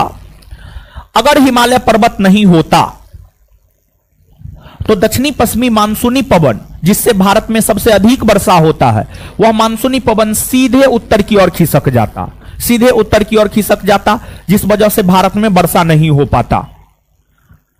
फिर भारत में सूखा की स्थिति उत्पन्न हो जाती, फिर भारत की जलवायु उष्णकटिबंधीय मानसूनी जलवायु नहीं रह पाती। दूसरी बात यह है कि अगर हिमालय पर्वत नहीं होता तो ये जो ध्रुवीय क्षेत्र या साइबेरियाई क्षेत्र है, साइबेरियाई क्षेत्र से आने वाली ठंडी हवाएं भारत में प्रवेश करती और भारत में कड़ाके का ठंड होता। तो हिमालय पर्वत के नहीं होने से एक तो भारत में सूखा की स्थिति उत्पन्न हो जाती, दूसरा भारत में कड़ाके की ठंड पड़ती। तो आज जिस प्रकार की जलवायु भारत की है उष्णकटिबंधीय मानसूनी जलवायु, उस प्रकार की जलवायु भारत की नहीं होती अगर हिमालय पर्वत नहीं होता तो एक प्रकार से हम यह भी कह सकते हैं कि जो हिमालय पर्वत है वह भारत के जलवायु विभाजक के तौर पर काम करती है, क्योंकि हिमालय पर्वत के होने की वजह से ही भारत में वर्षा होता है। और दूसरी बात यह है कि हिमालय पर्वत होने की वजह से ही भारत में अधिक ठंड नहीं पड़ती है। अगर हिमालय पर्वत नहीं होता तो भारत में वर्षा नहीं होता और भारत में कड़ाके की ठंड पड़ती। तो अलग प्रकार की जलवायु भारत में आपको देखने को मिलता, अलग प्रकार की जलवायु भारत में देखने को मिलता। तो हिमालय पर्वत के विषय में हम यह कह सकते हैं कि जो हिमालय पर्वत है वह भारत के लिए जलवायु विभाजक के तौर पर काम करती है, भारत के लिए जलवायु विभाजक के तौर पर काम करती है। परीक्षा में पूछे जाने वाले प्रश्नों में ये प्रश्न पूछे जाते हैं, आपके बिहार दरोगा परीक्षा में और जो है बीपीएससी जैसे परीक्षा में ये प्रश्न अभी तक पूछे नहीं गए हैं, लेकिन पूछे जा सकते हैं। निम्नलिखित में से कौन ऐसी पर्वत श्रेणी है जो भारत के लिए जलवायु विभाजक के तौर पर काम करती है? तो इस प्रश्न का सीधा सा उत्तर हो जाएगा आपको हिमालय पर्वत, हिमालय पर्वत, हिमालय पर्वत। ठीक है। इसके बाद जलवायु को समुद्र तल से ऊंचाई भी प्रभावित करता है, समुद्र तल से ऊंचाई भी जलवायु को प्रभावित करता है। देखिए, जो स्थान समुद्र तल से जितना अधिक ऊंचा है वहां पर उतना अधिक ठंडा होगा, जो स्थान समुद्र तल से जितना अधिक नीचा है वहां पर उतना अधिक गर्मी होगा, वहां पर उतना अधिक गर्मी होगा। तो एक बात आपसे पूछा जाता है कि अमृतसर, अमृतसर पंजाब में है और दार्जिलिंग दोनों एक ही अक्षांश पर है। अमृतसर की अगर आप बात करेंगे तो अमृतसर जो है आपको है पंजाब में है, समझ गए?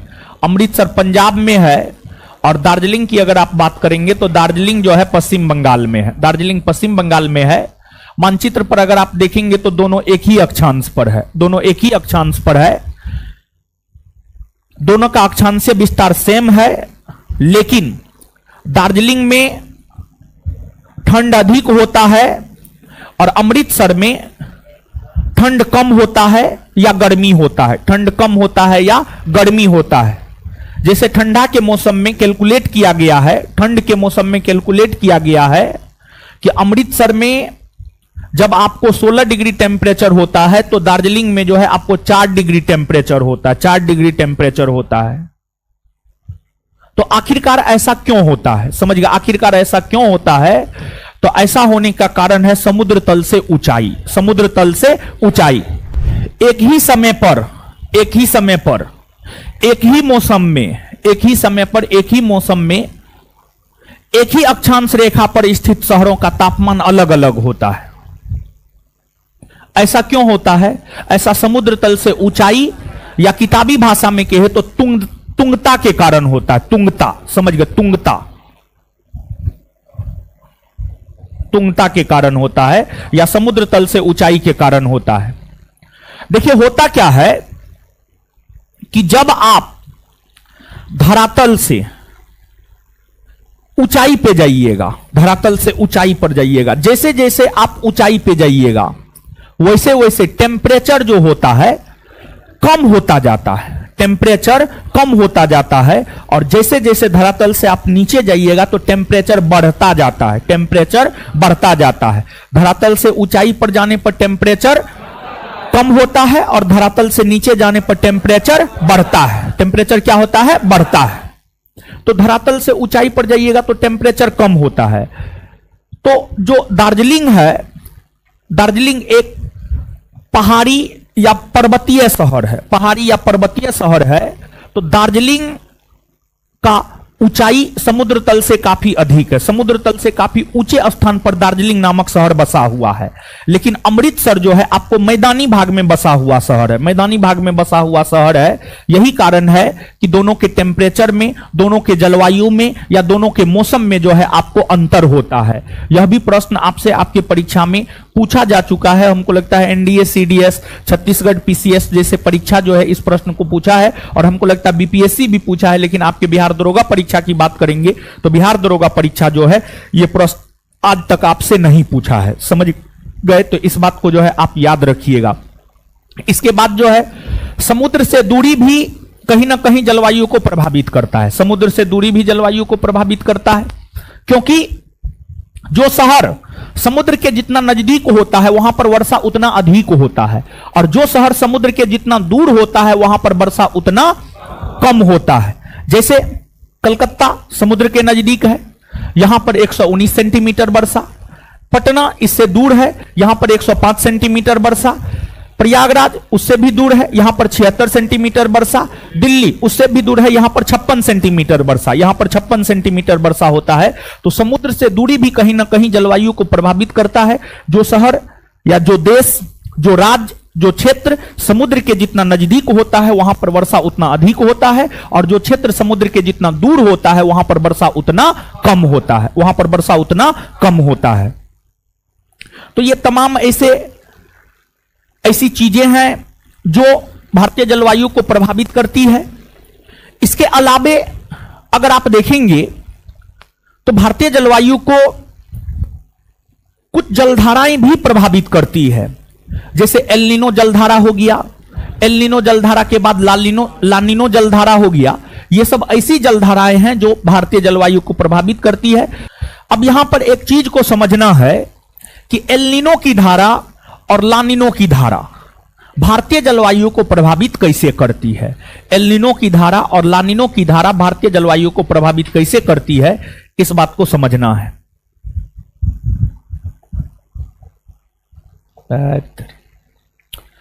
चलिए, इस बात को समझने से पहले आप एक बात यह समझिए कि वायु यानी हवा वायु किधर से किधर चलती है। वायु किधर से किधर चलती है मतलब हाई प्रेशर बेल्ट से low pressure belt, low pressure belt से हाई प्रेशर बेल्ट, यानी उच्च वायु दाब क्षेत्र से निम्न वायु दाब क्षेत्र, या निम्न वायु दाब क्षेत्र से उच्च वायु दाब क्षेत्र। देखिए, जैसे एक कॉमन सेंस वाली बात है, ठीक है, एक कॉमन सेंस वाली बात यह है कि अगर मान लिया जाए कि दो बर्तन है, दो पात्र है, और दोनों बर्तन एक दूसरे से कनेक्टेड है, एक में ज्यादा पानी है दूसरे में कम पानी है, तो स्वाभाविक सी बात है पानी का बहाव अधिक पानी से कम पानी की ओर होगा। जिस पात्र में अधिक पानी होगा उधर से पानी, जिस पात्र में कम पानी होगा उधर बहेगा। ऐसा होगा, हां या ना? ऐसा होगा। और तब तक यह बहाव चलता रहेगा जब तक कि दोनों का लेवल बराबर नहीं हो जाता है। यह तो कॉमन सेंस वाली बात है, इसमें तो कोई कंसेप्ट है नहीं।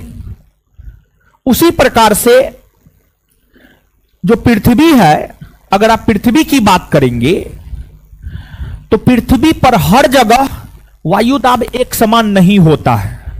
पृथ्वी पर हर जगह एयर प्रेशर बेल्ट वायु दाब एक समान नहीं होता है। कहीं पर निम्न वायु दाब होता है, कहीं पर उच्च वायु दाब होता है। जैसे विषुवत-रेखीय क्षेत्र में तापमान अधिक होता है तो यहां की हवा गर्म होकर ऊपर उठ जाती है, गर्म होकर ऊपर उठ जाती है तो विषुवत-रेखीय क्षेत्र में निम्न वायु दाब पेटी। फिर ध्रुवीय क्षेत्र में ठंडा अधिक होता है, ध्रुवीय क्षेत्र में ठंडा अधिक होता है, ठंडा वायु भारी होता है, भारी होने के कारण जो है वह ऊपर नहीं उठती है, जिस वजह से ध्रुवीय क्षेत्र में उच्च वायु दाब पेटी पाई जाती है, उच्च वायु दाब पेटी पाई जाती है।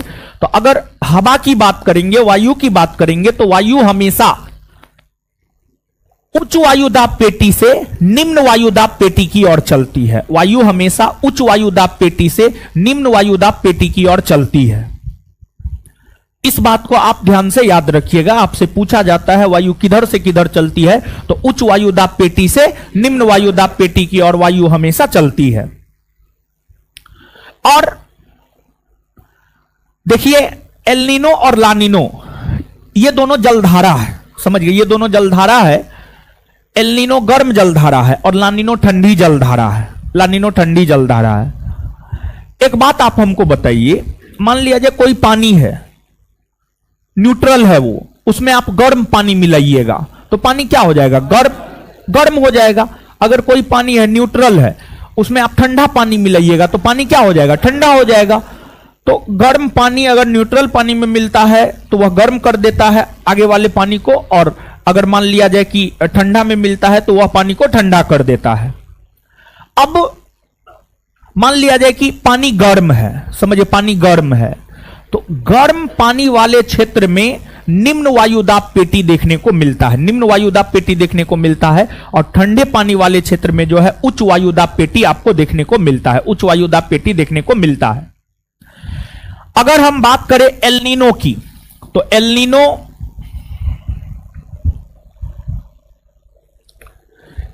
की, तो एल नीनो जो है आपको प्रशांत महासागर की एक गर्म जलधारा है, प्रशांत महासागर की एक गर्म जलधारा है। सामान्य तौर पर इसकी उत्पत्ति प्रत्येक वर्ष नहीं होती है, लेकिन 4 वर्ष, 5 वर्ष, 10 वर्ष, 15 वर्ष के अंतराल पर इसकी उत्पत्ति होती है। और जब इसकी उत्पत्ति होती है तो यह जलधारा लगभग विश्व के अधिकतर भूभागों के जलवायु को प्रभावित करती है। एल नीनो जलधारा भारत की जलवायु को भी प्रभावित करती है। जैसे मान लिया जाए रूस और यूक्रेन के बीच युद्ध हुआ, ठीक है, प्रत्यक्ष तौर पर रूस और यूक्रेन लड़ रहा है, लेकिन उसका प्रभाव, वैश्विक प्रभाव सभी देशों पर है। भारत में जो महंगाई अभी बढ़ा हुआ है, या वैश्विक स्तर पर जो महंगाई अभी बढ़ा हुआ है, उसका एक कारण रूस यूक्रेन युद्ध भी है, रूस यूक्रेन युद्ध भी है। ऐसे महंगाई के बहुत सारे कारण हैं, लेकिन उसमें एक कारण रूस यूक्रेन युद्ध भी है। उसी प्रकार से आपको जो एल नीनो जलधारा है, जब इसकी उत्पत्ति होती है तो संसार के अधिकतर क्षेत्र के जलवायु प्रभावित होते हैं, उसमें भारत के भी जलवायु प्रभावित होती है। एल नीनो जलधारा गर्म प्रकृति की है। एल नीनो जलधारा के उत्पत्ति होने से, एल नीनो जलधारा के उत्पत्ति होने से हिंद महासागर में गर्म या उष्ण कटिबंधीय यानी गर्म, यानी हिंद महासागर का पानी जो होता है आपको गर्म हो जाता है, और गर्म पानी मतलब वहां पर निम्न वायुदाब पेटी, गर्म पानी मतलब वहां पर निम्न वायुदाब पेटी, निम्न वायुदाब पेटी।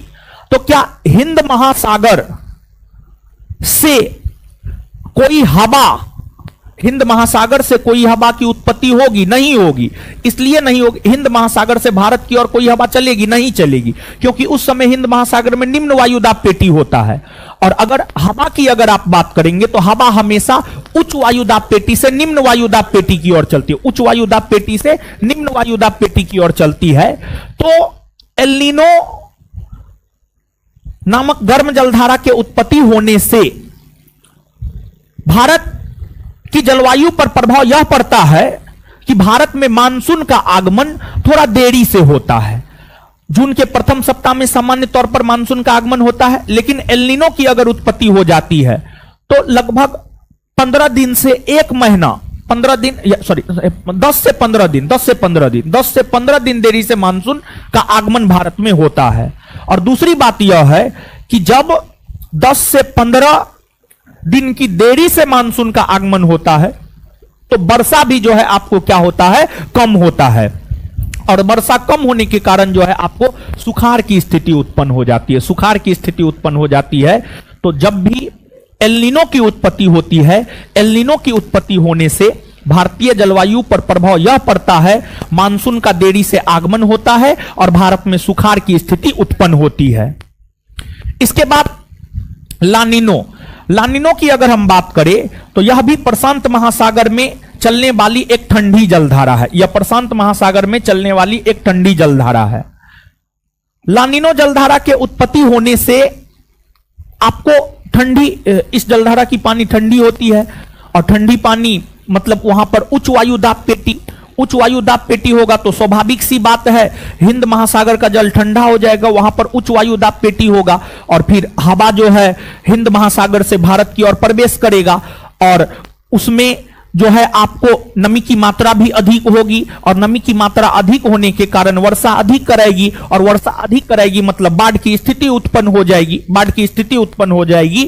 कहने का मतलब यह हुआ कि लानिनो जलधारा की उत्पत्ति होने से भारत में बाढ़ की स्थिति उत्पन्न हो जाती है, भारत में बाढ़ की स्थिति उत्पन्न हो जाती है। तो कहीं ना कहीं एल नीनो और लानिनो जो दोनों जलधारा भारत की जलवायु को प्रभावित करती है। और ध्यान रहे एल नीनो और ला नीनो दोनों प्रशांत महासागर की जलधारा है। एल नीनो गर्म जलधारा है, ला नीनो ठंडी जलधारा है। एल नीनो जलधारा की उत्पत्ति होने से भारत में सुखाड़ की स्थिति उत्पन्न होती है और ला नीनो जलधारा की उत्पत्ति होने से भारत में बाढ़ की स्थिति उत्पन्न होती है। मतलब दोनों भारत के लिए खतरनाक ही है, समझिए, दोनों भारत के लिए खतरनाक ही है। आए दिनों पेपर में आप पढ़ेंगे कि एल नीनो की उत्पत्ति की संभावना है, तो आप समझ जाएंगे कि भारत में सुखाड़ आने वाला है, या ला नीनो की उत्पत्ति की संभावना है तो आप ये समझ जाएंगे कि भारत में बाढ़ की स्थिति उत्पन्न हो सकती है। कभी कल आप देखते होंगे भारत में बहुत अधिक पानी आ जाता है, भारत में बहुत अधिक बाढ़ आ जाता है, कभी कताल आप देखेंगे तो आप समझ जाइएगा कि ला नीनो की उत्पत्ति कहीं ना कहीं हुई होगी। इसी वजह से भारत में बाढ़ की स्थिति देखने को मिल रहा है। कुछ समझ में आ रहा है? ये चीज है। तो ये भारतीय जलवायु को प्रभावित करने वाले कारक है, ये भारतीय जलवायु को प्रभावित करने वाले कारक है। आशा करते हैं आप इस बात को समझे होंगे, हाँ या ना? चलिए अब देखिएगा, इसके अलावे हमने आपको बतलाया है कि अगर भारत की बात करें तो भारत में मौसम 4 है। ग्रीष्म ऋतु हो गया, वर्षा ऋतु हो गया, शरद ऋतु हो गया, शीत ऋतु हो गया। ग्रीष्म ऋतु 15 मार्च से 15 जून, वर्षा ऋतु 15 जून से 15 सितंबर। वो 1-2 दिन इधर उधर हो सकता है, उसमें वो चक्कर में मत पड़िएगा, ठीक है। आप लोग देखते हैं बहुत विद्यार्थी जो छुड़की में लटकता है, ठीक है। देखिए कोई भी चैप्टर आए ना तो उसके मेन कंसेप्ट को समझिए, छुड़की में नहीं लटकना है। जैसे बहुत विद्यार्थी का 15 मार्च से 15 जून दे दिए, फिर 15 जून से 15 से, अरे उस चक्कर में काहे आप पढ़ रहे हैं महाराज, वो ऐसे दे दिए, उसका कोई महत्व नहीं है। वो कभी पूछेगा कि भारत में गर्मी कब से कब तक रहता है, और वो कोई निर्धारित थोड़े है, ऐसा थोड़े है कि 15 मार्च को गर्मी आइए जाएगा, 30 मार्च को गर्मी आ सकता है, समझिए, हो सकता है या नहीं हो सकता, समझिए। वो एक दे दिए हैं, उसका कोई खास महत्व है नहीं। लेकिन अब यहां पर थोड़ा सा आप समझिएगा, जैसे एक बात पूछा जाता है, भारत का सबसे ठंडा स्थान कौन है, भारत का सबसे गर्म स्थान कौन है, भारत में सबसे अधिक वर्षा कहां होता है, भारत में सबसे कम वर्षा कहां होता है, इस प्रकार के प्रश्न आपसे आपके परीक्षा में पूछा जाता है। तो अगर आप भारत की बात करेंगे तो भारत में जो सबसे ज्यादा वर्षा होता है मेघालय के मासिनराम में होता है। मेघालय के मासिनराम में होता है, 1141 सेंटीमीटर वर्षा होता है। और भारत ही नहीं बल्कि पूरे विश्व में सबसे ज्यादा वर्षा मेघालय के मासिनराम में ही होता है। भारत तथा विश्व दोनों को मिलाकर अगर आप देखेंगे तो भारत में भी तथा विश्व में भी सबसे अधिक वर्षा मेघालय के मासिनराम में ही होता है। और मेघालय के मासिनराम में वर्षा दक्षिणी पश्चिमी मानसून के बंगाल की खाड़ी के शाखा से होता है, दक्षिणी पश्चिमी मानसून के बंगाल के खाड़ी के शाखा से होता है। इसके बाद भारत में सबसे कम वर्षा कहां होता है, तो भारत में सबसे कम वर्षा होता है लद्दाख के लेह में, लद्दाख के लेह में। इसके बाद भारत में सबसे अधिक गर्मी कहां होता है, तो भारत में सबसे अधिक गर्मी होता है राजस्थान के बीकानेर के बिड़ियावली में, राजस्थान के बीकानेर के बिड़ियावली में सबसे ज्यादा गर्मी होता है। और भारत में सबसे ज्यादा ठंडा कहां होता है, तो भारत में सबसे ज्यादा ठंडा होता है लद्दाख के द्रास में, लद्दाख के द्रास में। लद्दाख के द्रास में ये 4 फैक्ट है, ये चारों फैक्ट आप याद रखिएगा। इसके अलावा अब आप देखिएगा एक बात कि आपको एक पूछा जाता है मरुस्थल के संदर्भ में, भारत का सफेद मरुस्थल कौन है, भारत का शीत मरुस्थल कौन है, भारत का गर्म मरुस्थल कौन है। उसमें थोड़ा सा एरर है, पहले आप यहां पर देख लीजिए, पहले आप यहां पर जान लीजिए, फिर उसमें आप सुधार कर लीजिएगा, ठीक है। जहां पर एरर है यहां पर अगर आप ध्यान से सुनिएगा तब आप सुधार करने में नोट में सक्षम हो पाएंगे, हम नोट में सुधार करवाएंगे नहीं। गलत लिखा हुआ है, गलत है, आप अपना याद कर लीजिएगा, नहीं तो ध्यान से यहां सुनिए। देखिए आपको पिछला चैप्टर पढ़ाते हुए हमने आपको भारत के पर्वत पठार मैदान से अवगत करवाया था, और भारत के पर्वत पठार मैदान से अवगत करवाते हुए हमने आपको थार रेगिस्तान से अवगत करवाया था, थार रेगिस्तान से अवगत करवाया था। थार रेगिस्तान एक गर्म रेगिस्तान है, गर्म मरुस्थल है। तो भारत का एक गर्म मरुस्थल थार मरुस्थल है या थार रेगिस्तान है। तो जो थार है वह भारत का गर्म मरुस्थल है। फिर आपको जो कच्छ का रण है, कच्छ के रण वाले इलाके में अगर आप जाएंगे तो वहां पर सफेद समझ गए, सफेद नमकीन, नमक जानते हैं, नमक, नमक कैसा होता है, सफेद होता है। इस क्षेत्र में नमक, समझ गए, नमक की परत आपको देखने को मिलती है। यह भूभाग जो है उजला दिखाई देता है, सफेद दिखाई देता है। तो कच्छ का जो रण है उसे भारत का सफेद मरुस्थल कहा जाता है। कच्छ का जो रण है उसे भारत का सफेद मरुस्थल कहा जाता है। फिर आपको जो लद्दाख का लेह है इसे भारत का शीत मरुस्थल कहा जाता है, शीत मरुस्थल कहा जाता है। देखिए, मरुस्थल किसे कहा जाता है? अनुपजाऊ भूभाग, अनुपजाऊ भूभाग, जहां पर वर्षा काफी कम हो, जहां पर वर्षा काफी कम हो, जहां पर फसल का उत्पादन पॉसिबल ना हो, जहां पर फसल का उत्पादन नहीं होता हो, जहां पर फसल का उत्पादन नहीं होता हो, उसी को मरुस्थल कहा जाता है। तो लद्दाख का लेह का इलाका है, यहां पर भी फसल का उत्पादन नहीं ही होता है, यहां पर वर्षा ना के बराबर होता है या बहुत कम वर्षा होता है, सबसे कम वर्षा तो इसी क्षेत्र में होता है। अनुपजाऊ भूभाग है, इसी वजह से इसको जो है शीत मरुस्थल कह दिया गया है। फिर थार मरुस्थल, यह भी अनुपजाऊ भूभाग है, इसे जो है गर्म मरुस्थल कहा गया है। फिर कच्छ का रण, यह भी अनुपजाऊ भूभाग है, इसे कहा जाता है सफेद मरुस्थल। क्या कहा जाता है? सफेद मरुस्थल। समझ गए? तो अब यहां पर 8-10 फैक्ट हमने आपको बतलाया है। ये सभी फैक्ट को एक एक करके हम पूछ रहे हैं और आप जवाब दीजिए और साथ ही साथ उसके बाद आप अपने नोट में सुधार कर लीजिएगा। तो बताइए, भारत में सबसे ज्यादा वर्षा कहां होता है? मासिनराम, मेघालय। भारत में सबसे अधिक वर्षा कहां होता है? मासिनराम, मेघालय। विश्व में सबसे अधिक वर्षा कहां होता है? मासिनराम, मेघालय। विश्व में सबसे अधिक वर्षा कहां होता है? मासिनराम, मेघालय। इसके बाद आगे बताइएगा कि मासिनराम, मेघालय में जो वर्षा होता है वह कौन मानसूनी पवन से होता है? दक्षिणी पश्चिमी मानसूनी पवन। दक्षिणी पश्चिमी मानसूनी पवन के कौन शाखा से होता है? दक्षिणी पश्चिमी मानसूनी पवन के कौन शाखा से होता है? बंगाल की खाड़ी। भारत में सबसे कम वर्षा कहां होता है? लेह। कहां होता है? भारत में सबसे कम वर्षा, भारत में सबसे कम वर्षा। क्लियर है ये बात? इसके बाद आगे बतलाइएगा आप हमको कि जो है आपको भारत में भारत का सबसे अधिक गर्म स्थान कौन है? राजस्थान के बीकानेर का बिड़ियावली। राजस्थान के बीकानेर का बिड़ियावली। राजस्थान के बीकानेर का। भारत का सबसे गर्म स्थान, भारत का सबसे ठंडा स्थान द्रास, लद्दाख में है। कौन है? भारत का सबसे ठंडा स्थान। चलिए, भारत का गर्म मरुस्थल थार। भारत का गर्म मरुस्थल, भारत का गर्म मरुस्थल, भारत का शीत मरुस्थल ले, भारत का शीत मरुस्थल, भारत का शीत मरुस्थल, भारत का सफेद मरुस्थल आए, कच्छ का, भारत का सफेद मरुस्थल। अब देखिए तो नोट में कुछ गलती भी है। क्या गलती है? गर्म के जगह ठंडा की जगह गर्म होना चाहिए, तो दोनों जगह ठंडे ठंडा दे दिया, यही ना? तो उसको सुधार लिए, समझ गए है ना? चलिए अब देखिएगा आगे, बताए ना।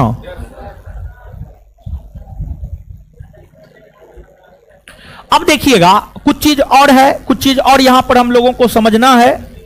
जैसे कोपेन ने जो जलवायु का वर्गीकरण किया है, भारतीय जलवायु का वर्गीकरण किया है, भारत के किस राज्य में किस प्रकार की जलवायु पाई जाती है इसको देखना है।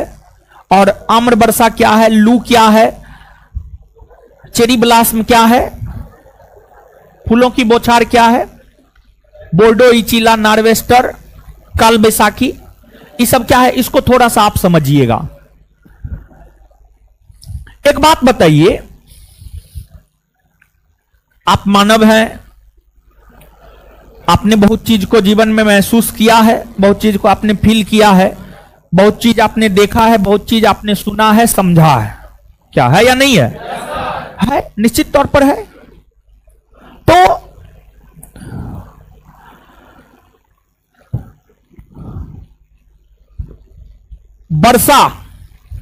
वर्षा ऋतु में तो होता है, लेकिन आप थोड़ा याद कीजिए, अपने बीते दिनों को याद कीजिए, आपने जो महसूस किया है उसको याद कीजिए। क्या गर्मी के मौसम में क्या गर्मी के मौसम में, मतलब अप्रैल के माह में, गर्मी का मौसम मतलब मार्च से लेकर जून, मार्च से लेकर जून में अप्रैल, मई, जून, मार्च सब माह है, क्या अप्रैल में वर्षा नहीं होता है? क्या मई में वर्षा नहीं होता? एकदम होता है, समझ गए, एकदम होता है।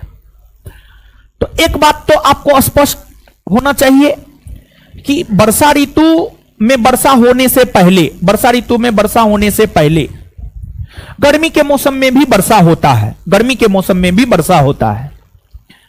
अब एक बात बताइए, ग्रीष्म ऋतु में, ग्रीष्म ऋतु मतलब गर्मी के ऋतु में, अप्रैल के माह में आप याद कीजिए, अप्रैल के माह में, मेनली अप्रैल के माह में गर्म हवा चलती है? नहीं चलती है। गर्म हवा चलती है, एकदम से चलती है। विशेष तौर पर अप्रैल के माह में उत्तरी भारत में, उत्तरी भारत में मतलब पंजाब में, हरियाणा में, दिल्ली में, उत्तर प्रदेश में, बिहार में तथा पाकिस्तान में भी, पाकिस्तान में भी अप्रैल के माह में या ग्रीष्म ऋतु में उत्तरी भारत और पाकिस्तान में जो गर्म हवा चलती है, उस गर्म हवा को लू कहा जाता है। उस गर्म हवा को क्या कहा जाता है? लू, लू कहा जाता है। और जिसको लू लगता है, हो सकता है वो भगवान को प्यारे भी हो जाते हैं। लू कोई अच्छा चीज नहीं है। आप देखते होंगे कि उस समय जो है सरकार का एक गाइडेंस आता है कि दोपहर में 12 से 3 के बीच ना निकले, जरूरी पड़ने पर ही निकले। ऐसा सलाह, ऐसा दिशा निर्देश जो है आपको गवर्नमेंट के द्वारा दिया जाता है, विशेष तौर पर उत्तर भारत में, विशेष तौर पर उत्तर भारत में। तो एक बात तो यह हो गई। और दूसरी बात, इससे पहले हमने आपको समझाया था कि वर्षा ऋतु से पहले ग्रीष्म ऋतु होता है। वर्षा ऋतु यानी मानसून के आगमन, मानसून का आगमन हुआ मतलब वर्षा ऋतु प्रारंभ हो गया। वर्षा ऋतु प्रारंभ होने से पहले अर्थात मानसून के आगमन से पूर्व, मानसून के आगमन से पूर्व जो भारत में ग्रीष्म ऋतु में वर्षा होता है, उस वर्षा को अलग अलग नामों से पुकारा जाता है। वह वर्षा अलग अलग फसलों के लिए लाभदायक होता है तथा ग्रीष्म ऋतु में जो गर्म हवाएं चलती है, उस गर्म हवाओं को भी अलग अलग नामों से जाना जाता है। उस गर्म हवाओं को भी अलग अलग नामों से जाना जाता है। जैसे कि आपको मानसून के आगमन के पूर्व एक होता है, मानसून के आगमन के पूर्व कर्नाटक के क्षेत्र में, मानसून के आगमन के पूर्व कर्नाटक के क्षेत्र में जो वर्षा होता है उसे कहा जाता है चेरी ब्लास्ट, उसे कहा जाता है चेरी ब्लास्ट, चेरी ब्लास्ट कहा जाता है।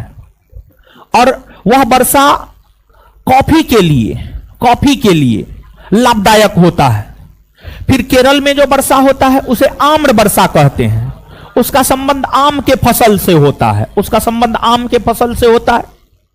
फिर आपको ग्रीष्म ऋतु में जो गर्म हवाएं चलती है, उस गर्म हवाओं को पश्चिम बंगाल में काल बैसाखी कहा जाता है, पश्चिम बंगाल में काल बैसाखी कहा जाता है। फिर आपको उस गर्म हवा को असम में बोल्डो इचीला कहा जाता है, असम में बोल्डो इचीला कहा जाता है। फिर उस गर्म हवा को पूर्वोत्तर भारत में नार्वेस्टर कहा जाता है। क्या कहा जाता है? नार्वेस्टर, नार्वेस्टर कहा जाता है। तो आपसे पूछा जाता है, कैसे प्रश्न पूछा जाता है पता है? क्वेश्चन बैंक पलट करके देखेंगे तो आपसे पूछा जाता है लू क्या है, ग्रीष्म ऋतु में पश्चिम बंगाल में चलने वाली गर्म हवाओं को क्या कहते हैं, ग्रीष्म ऋतु में उत्तरी भारत तथा पाकिस्तान में चलने वाली गर्म हवाओं को क्या कहते हैं, आम्र वर्षा का संबंध किससे है, चेरी ब्लास्म वर्षा का संबंध किससे है। इस प्रकार के प्रश्न आपसे आपके परीक्षा में पूछा जाता है। तो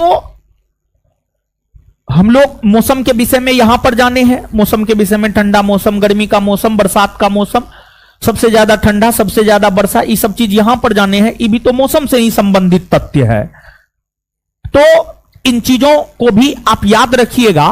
कोपेन का जलवायु वर्गीकरण काफी भास्ट है, ठीक है, बहुत अधिक भास्ट है, लेकिन उस भास्ट नॉलेज का जरूरत विशेष तौर पर आपको मेंस में पड़ता है।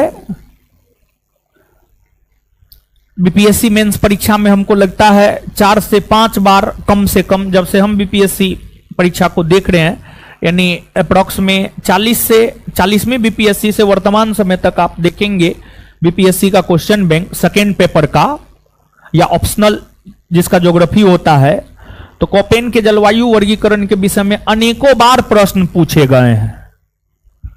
तो कोपेन के जलवायु वर्गीकरण से मुख्य तौर पर मेंस में प्रश्न पूछे जाते हैं, लेकिन ऊपर से कोपेन के जलवायु वर्गीकरण से अब प्रीलिम्स में भी प्रश्न पूछे जाने लगे हैं। प्रीलिम्स का पूछा गया प्रश्न है, कोपेन के जलवायु वर्गीकरण से क्या पूछा गया प्रश्न है, आगे हम आपको अवगत करवाएंगे। लेकिन कोपेन विद्वान का नाम है, कोपेन विद्वान का नाम है, कोपेन का जलवायु वर्गीकरण कह रहे हैं तो कोपेन विद्वान का नाम है। देखिए, अनेकों भूगोलवेताओं ने भारतीय जलवायु को अपने तरीका से कई वर्गों में विभक्त किया है या कई वर्गों में बांटा है, लेकिन उसमें सबसे अधिक मान्य है कोपेन का जलवायु वर्गीकरण। सबसे अधिक मान्य है कोपेन का जलवायु वर्गीकरण। कोपेन ने भारतीय जलवायु को कुल 8 वर्गों में विभाजित किया है। कोपेन ने भारतीय जलवायु को कुल 8 वर्गों में विभाजित किया है। और देखिए, जलवायु को निर्धारित करने के 2 महत्वपूर्ण तत्व होते हैं। एक होता है वर्षा और दूसरा होता है तापमान। आपसे पूछा जाता है यह प्रश्न, जलवायु के 2 महत्वपूर्ण तत्व कौन है? तो जलवायु के या जलवायु के वर्गीकरण के 2 महत्वपूर्ण तत्व है, एक है तापमान और दूसरा है वर्षा। कोपेन ने भारतीय जलवायु को विभाजित करते हुए तापमान और वर्षा को ही आधार बनाया, और तापमान और वर्षा को आधार बनाते हुए ही कोपेन ने भारतीय जलवायु को 8 वर्गों में विभाजित किया है। कोपेन ने जो भारतीय जलवायु को 8 वर्गों में विभाजित किया है, उसमें आपको जम्मू कश्मीर, लद्दाख, हिमाचल प्रदेश, उत्तराखंड, ये जो क्षेत्र है, यहां पर आपको ई प्रकार की जलवायु है। ई प्रकार की जलवायु है। ई प्रकार की जलवायु का अर्थ होता है ध्रुवीय, समझ गए, ध्रुवीय जलवायु। ध्रुवीय जलवायु, ध्रुवीय जलवायु का अर्थ होता है यहां का मौसम हमेशा ठंडा होता है। यहां का मौसम हमेशा क्या होता है? ठंडा होता है। आप किसी भी मौसम में चले जाइए, जैसे अब तो ठंडा आ गया है, आप ग्रीष्म ऋतु में भी चले जाइए, इस एरिया में आपको ठंड का एहसास होगा, आपको कोट पहनना होगा, समझिए, आपको कोट पहनना होगा। आप गर्मी के मौसम में भी चले जाइए, आप मई जून में जाइए यहां पर, तब पर भी यहां पर इस एरिया में जो है आपको ठंडा का एहसास होगा, ठंडा का एहसास होगा। तो कोपेन ने जो है आपको लद्दाख, जम्मू कश्मीर, हिमाचल प्रदेश, उत्तराखंड, यहां पर ई प्रकार की जलवायु है। ई प्रकार की जलवायु है, अर्थात ध्रुवीय प्रकार की जलवायु है। इसके बाद अरुणाचल प्रदेश में DFC प्रकार की जलवायु है। DFC प्रकार की जलवायु है। इसके बाद आपको राजस्थान का पूर्वी भाग, गंगा का मैदानी भाग, मध्य प्रदेश का उत्तरी भाग, उत्तर प्रदेश के बाद ओडिशा, बिहार, झारखंड, पश्चिम बंगाल, सिक्किम, पूर्वोत्तर भारत, ये तमाम ऐसे क्षेत्र है जहां पर CWG प्रकार का जलवायु है। CWG प्रकार का जलवायु है। CWG प्रकार का जलवायु है। अब CWG का मतलब होता है शुष्क शीत जलवायु वाला क्षेत्र। शुष्क शीत जलवायु वाला क्षेत्र, शुष्क शीत जलवायु वाला क्षेत्र। आगे हम आपको लिखा देंगे, आपको परेशान नहीं होना है, समझ गए। इसके बाद आपको याद भी हो जाएगा, आपको चिंता नहीं करना है, ठीक है। इसके बाद जो है आपको, आप इधर अगर आ जाते हैं तो राजस्थान के पश्चिमी भाग में मरुस्थल है। राजस्थान के पश्चिमी भाग में जो है आपको मरुस्थल है। जो मरुस्थलीय इलाका है यहां पर BHWH प्रकार का जलवायु है। BHWH प्रकार का जलवायु है, यानी गर्म मरुस्थलीय जलवायु है, यानी गर्म मरुस्थलीय जलवायु है।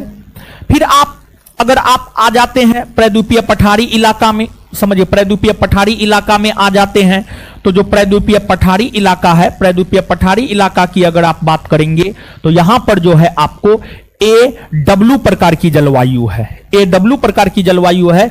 AW प्रकार की जलवायु है मतलब उष्ण कटिबंधीय सवाना प्रकार की जलवायु है। उष्ण कटिबंधीय सवाना प्रकार की जलवायु है। फिर अगर आप आ जाते हैं तमिलनाडु के तट पर या कोरोमंडल के तट पर, तो कोरोमंडल के तट पर AS प्रकार की जलवायु है। कोरोमंडल के तट पर AS प्रकार की जलवायु है। इसके बाद अगर आप आ जाते हैं गोवा से, समझिए गोवा से जो है, गोवा से अगर आप आ जाते हैं इधर कन्याकुमारी तक पश्चिमी तटीय भाग में, ये जो पश्चिमी तटीय भाग है, इस पश्चिमी तटीय भाग में अगर देखा जाए तो इस पश्चिमी तटीय भाग में जो है AMW प्रकार का जलवायु है। AMW प्रकार का जलवायु है, ठीक है, AMW प्रकार का जलवायु है। इसके बाद जो है आपको पंजाब का इलाका हो गया, फिर राजस्थान हो गया, गुजरात हो गया, समझ गए, राजस्थान हो गया, गुजरात हो गया, फिर महाराष्ट्र का कुछ इलाका हो गया। ये तमाम ऐसे क्षेत्र है जहां पर आपको BSHW प्रकार का जलवायु है। BSHW प्रकार का जलवायु है।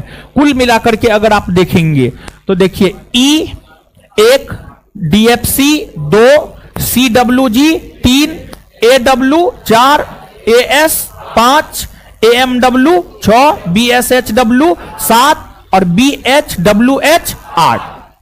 कोपेन ने संपूर्ण भारत को यही 8 जलवायु में विभाजित किया है। 8 जलवायु में विभाजित किया है। देखिए किस क्षेत्र में किस प्रकार की जलवायु है, इसको याद रखना है। अगर आप क्वेश्चन देखेंगे ना तो क्वेश्चन क्या पूछा गया है जानते हैं? बिहार में किस प्रकार की जलवायु है? Option CWG, option BHSW, option AS, option AW। तो इसमें मारना है आपको CWG प्रकार का जलवायु है, यानी शुष्क शीत मानसूनी प्रकार का जलवायु है। शुष्क शीत मानसूनी प्रकार का जलवायु है, यानी कहने का मतलब यह हुआ कि बिहार में ठंडा होता है, फिर गर्मी होता है। बिहार में ठंडा भी होता है, गर्मी भी होता है। शुष्क का मतलब सूखा और शीत का मतलब ठंडा, समझ गए। यानी जिस क्षेत्र में जिस प्रकार का मौसम होता है, ये सब अपना कोपेन जो है लिया है DFCAB कैपिटल, अंग्रेजी का कैपिटल लेटर स्मॉल लेटर जो है आपको लिया है, ये सब को अपना आधार बनाया वो कोपेन। तो इन सभी चीजों में हम लोगों को पढ़ने की कोई जरूरत नहीं है। सिर्फ संपूर्ण भारत को 8 भाग में आप बांट लीजिए और 8 भाग को आप याद रखिए कि फलना क्षेत्र में फलना प्रकार का जलवायु है। और विशेष तौर पर जो है बिहार के संदर्भ में, आप बिहार का परीक्षा देने जा रहे हैं तो अगर बिहार के संदर्भ में पूछेगा तो आप कहिएगा CWG प्रकार का जलवायु है। कैसा है? CWG प्रकार का जलवायु है, समझ गए। तो अब जो है यहां पर 1-2 पॉइंट हम आपको नोट डाउन करवाते हैं और उसके बाद आपको यह मानचित्र बनाना होगा, समझ गए। और इस मानचित्र को बनाएंगे, फिर E के सामने ध्रुवीय प्रकार लिख ले लेंगे, CWG के सामने जो है शुष्क शीत मानसूनी प्रकार का जलवायु लिख लेंगे, समझ गए। फिर जो है आपको AS के सामने जो भी होगा वो लिखना होगा आपको। क्लियर है ये बात?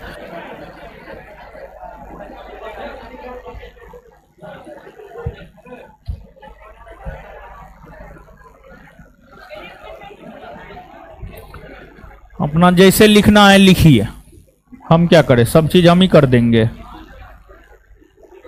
आप लोग का बस चले तो आप लोग सब कहिएगा आप ही जाकर के परीक्षा दे आइए मेरे लिए।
चलिए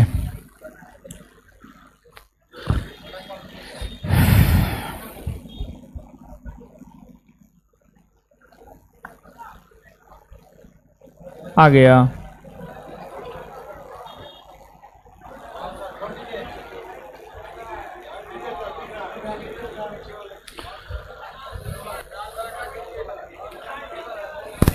मानचित्र बनाइए।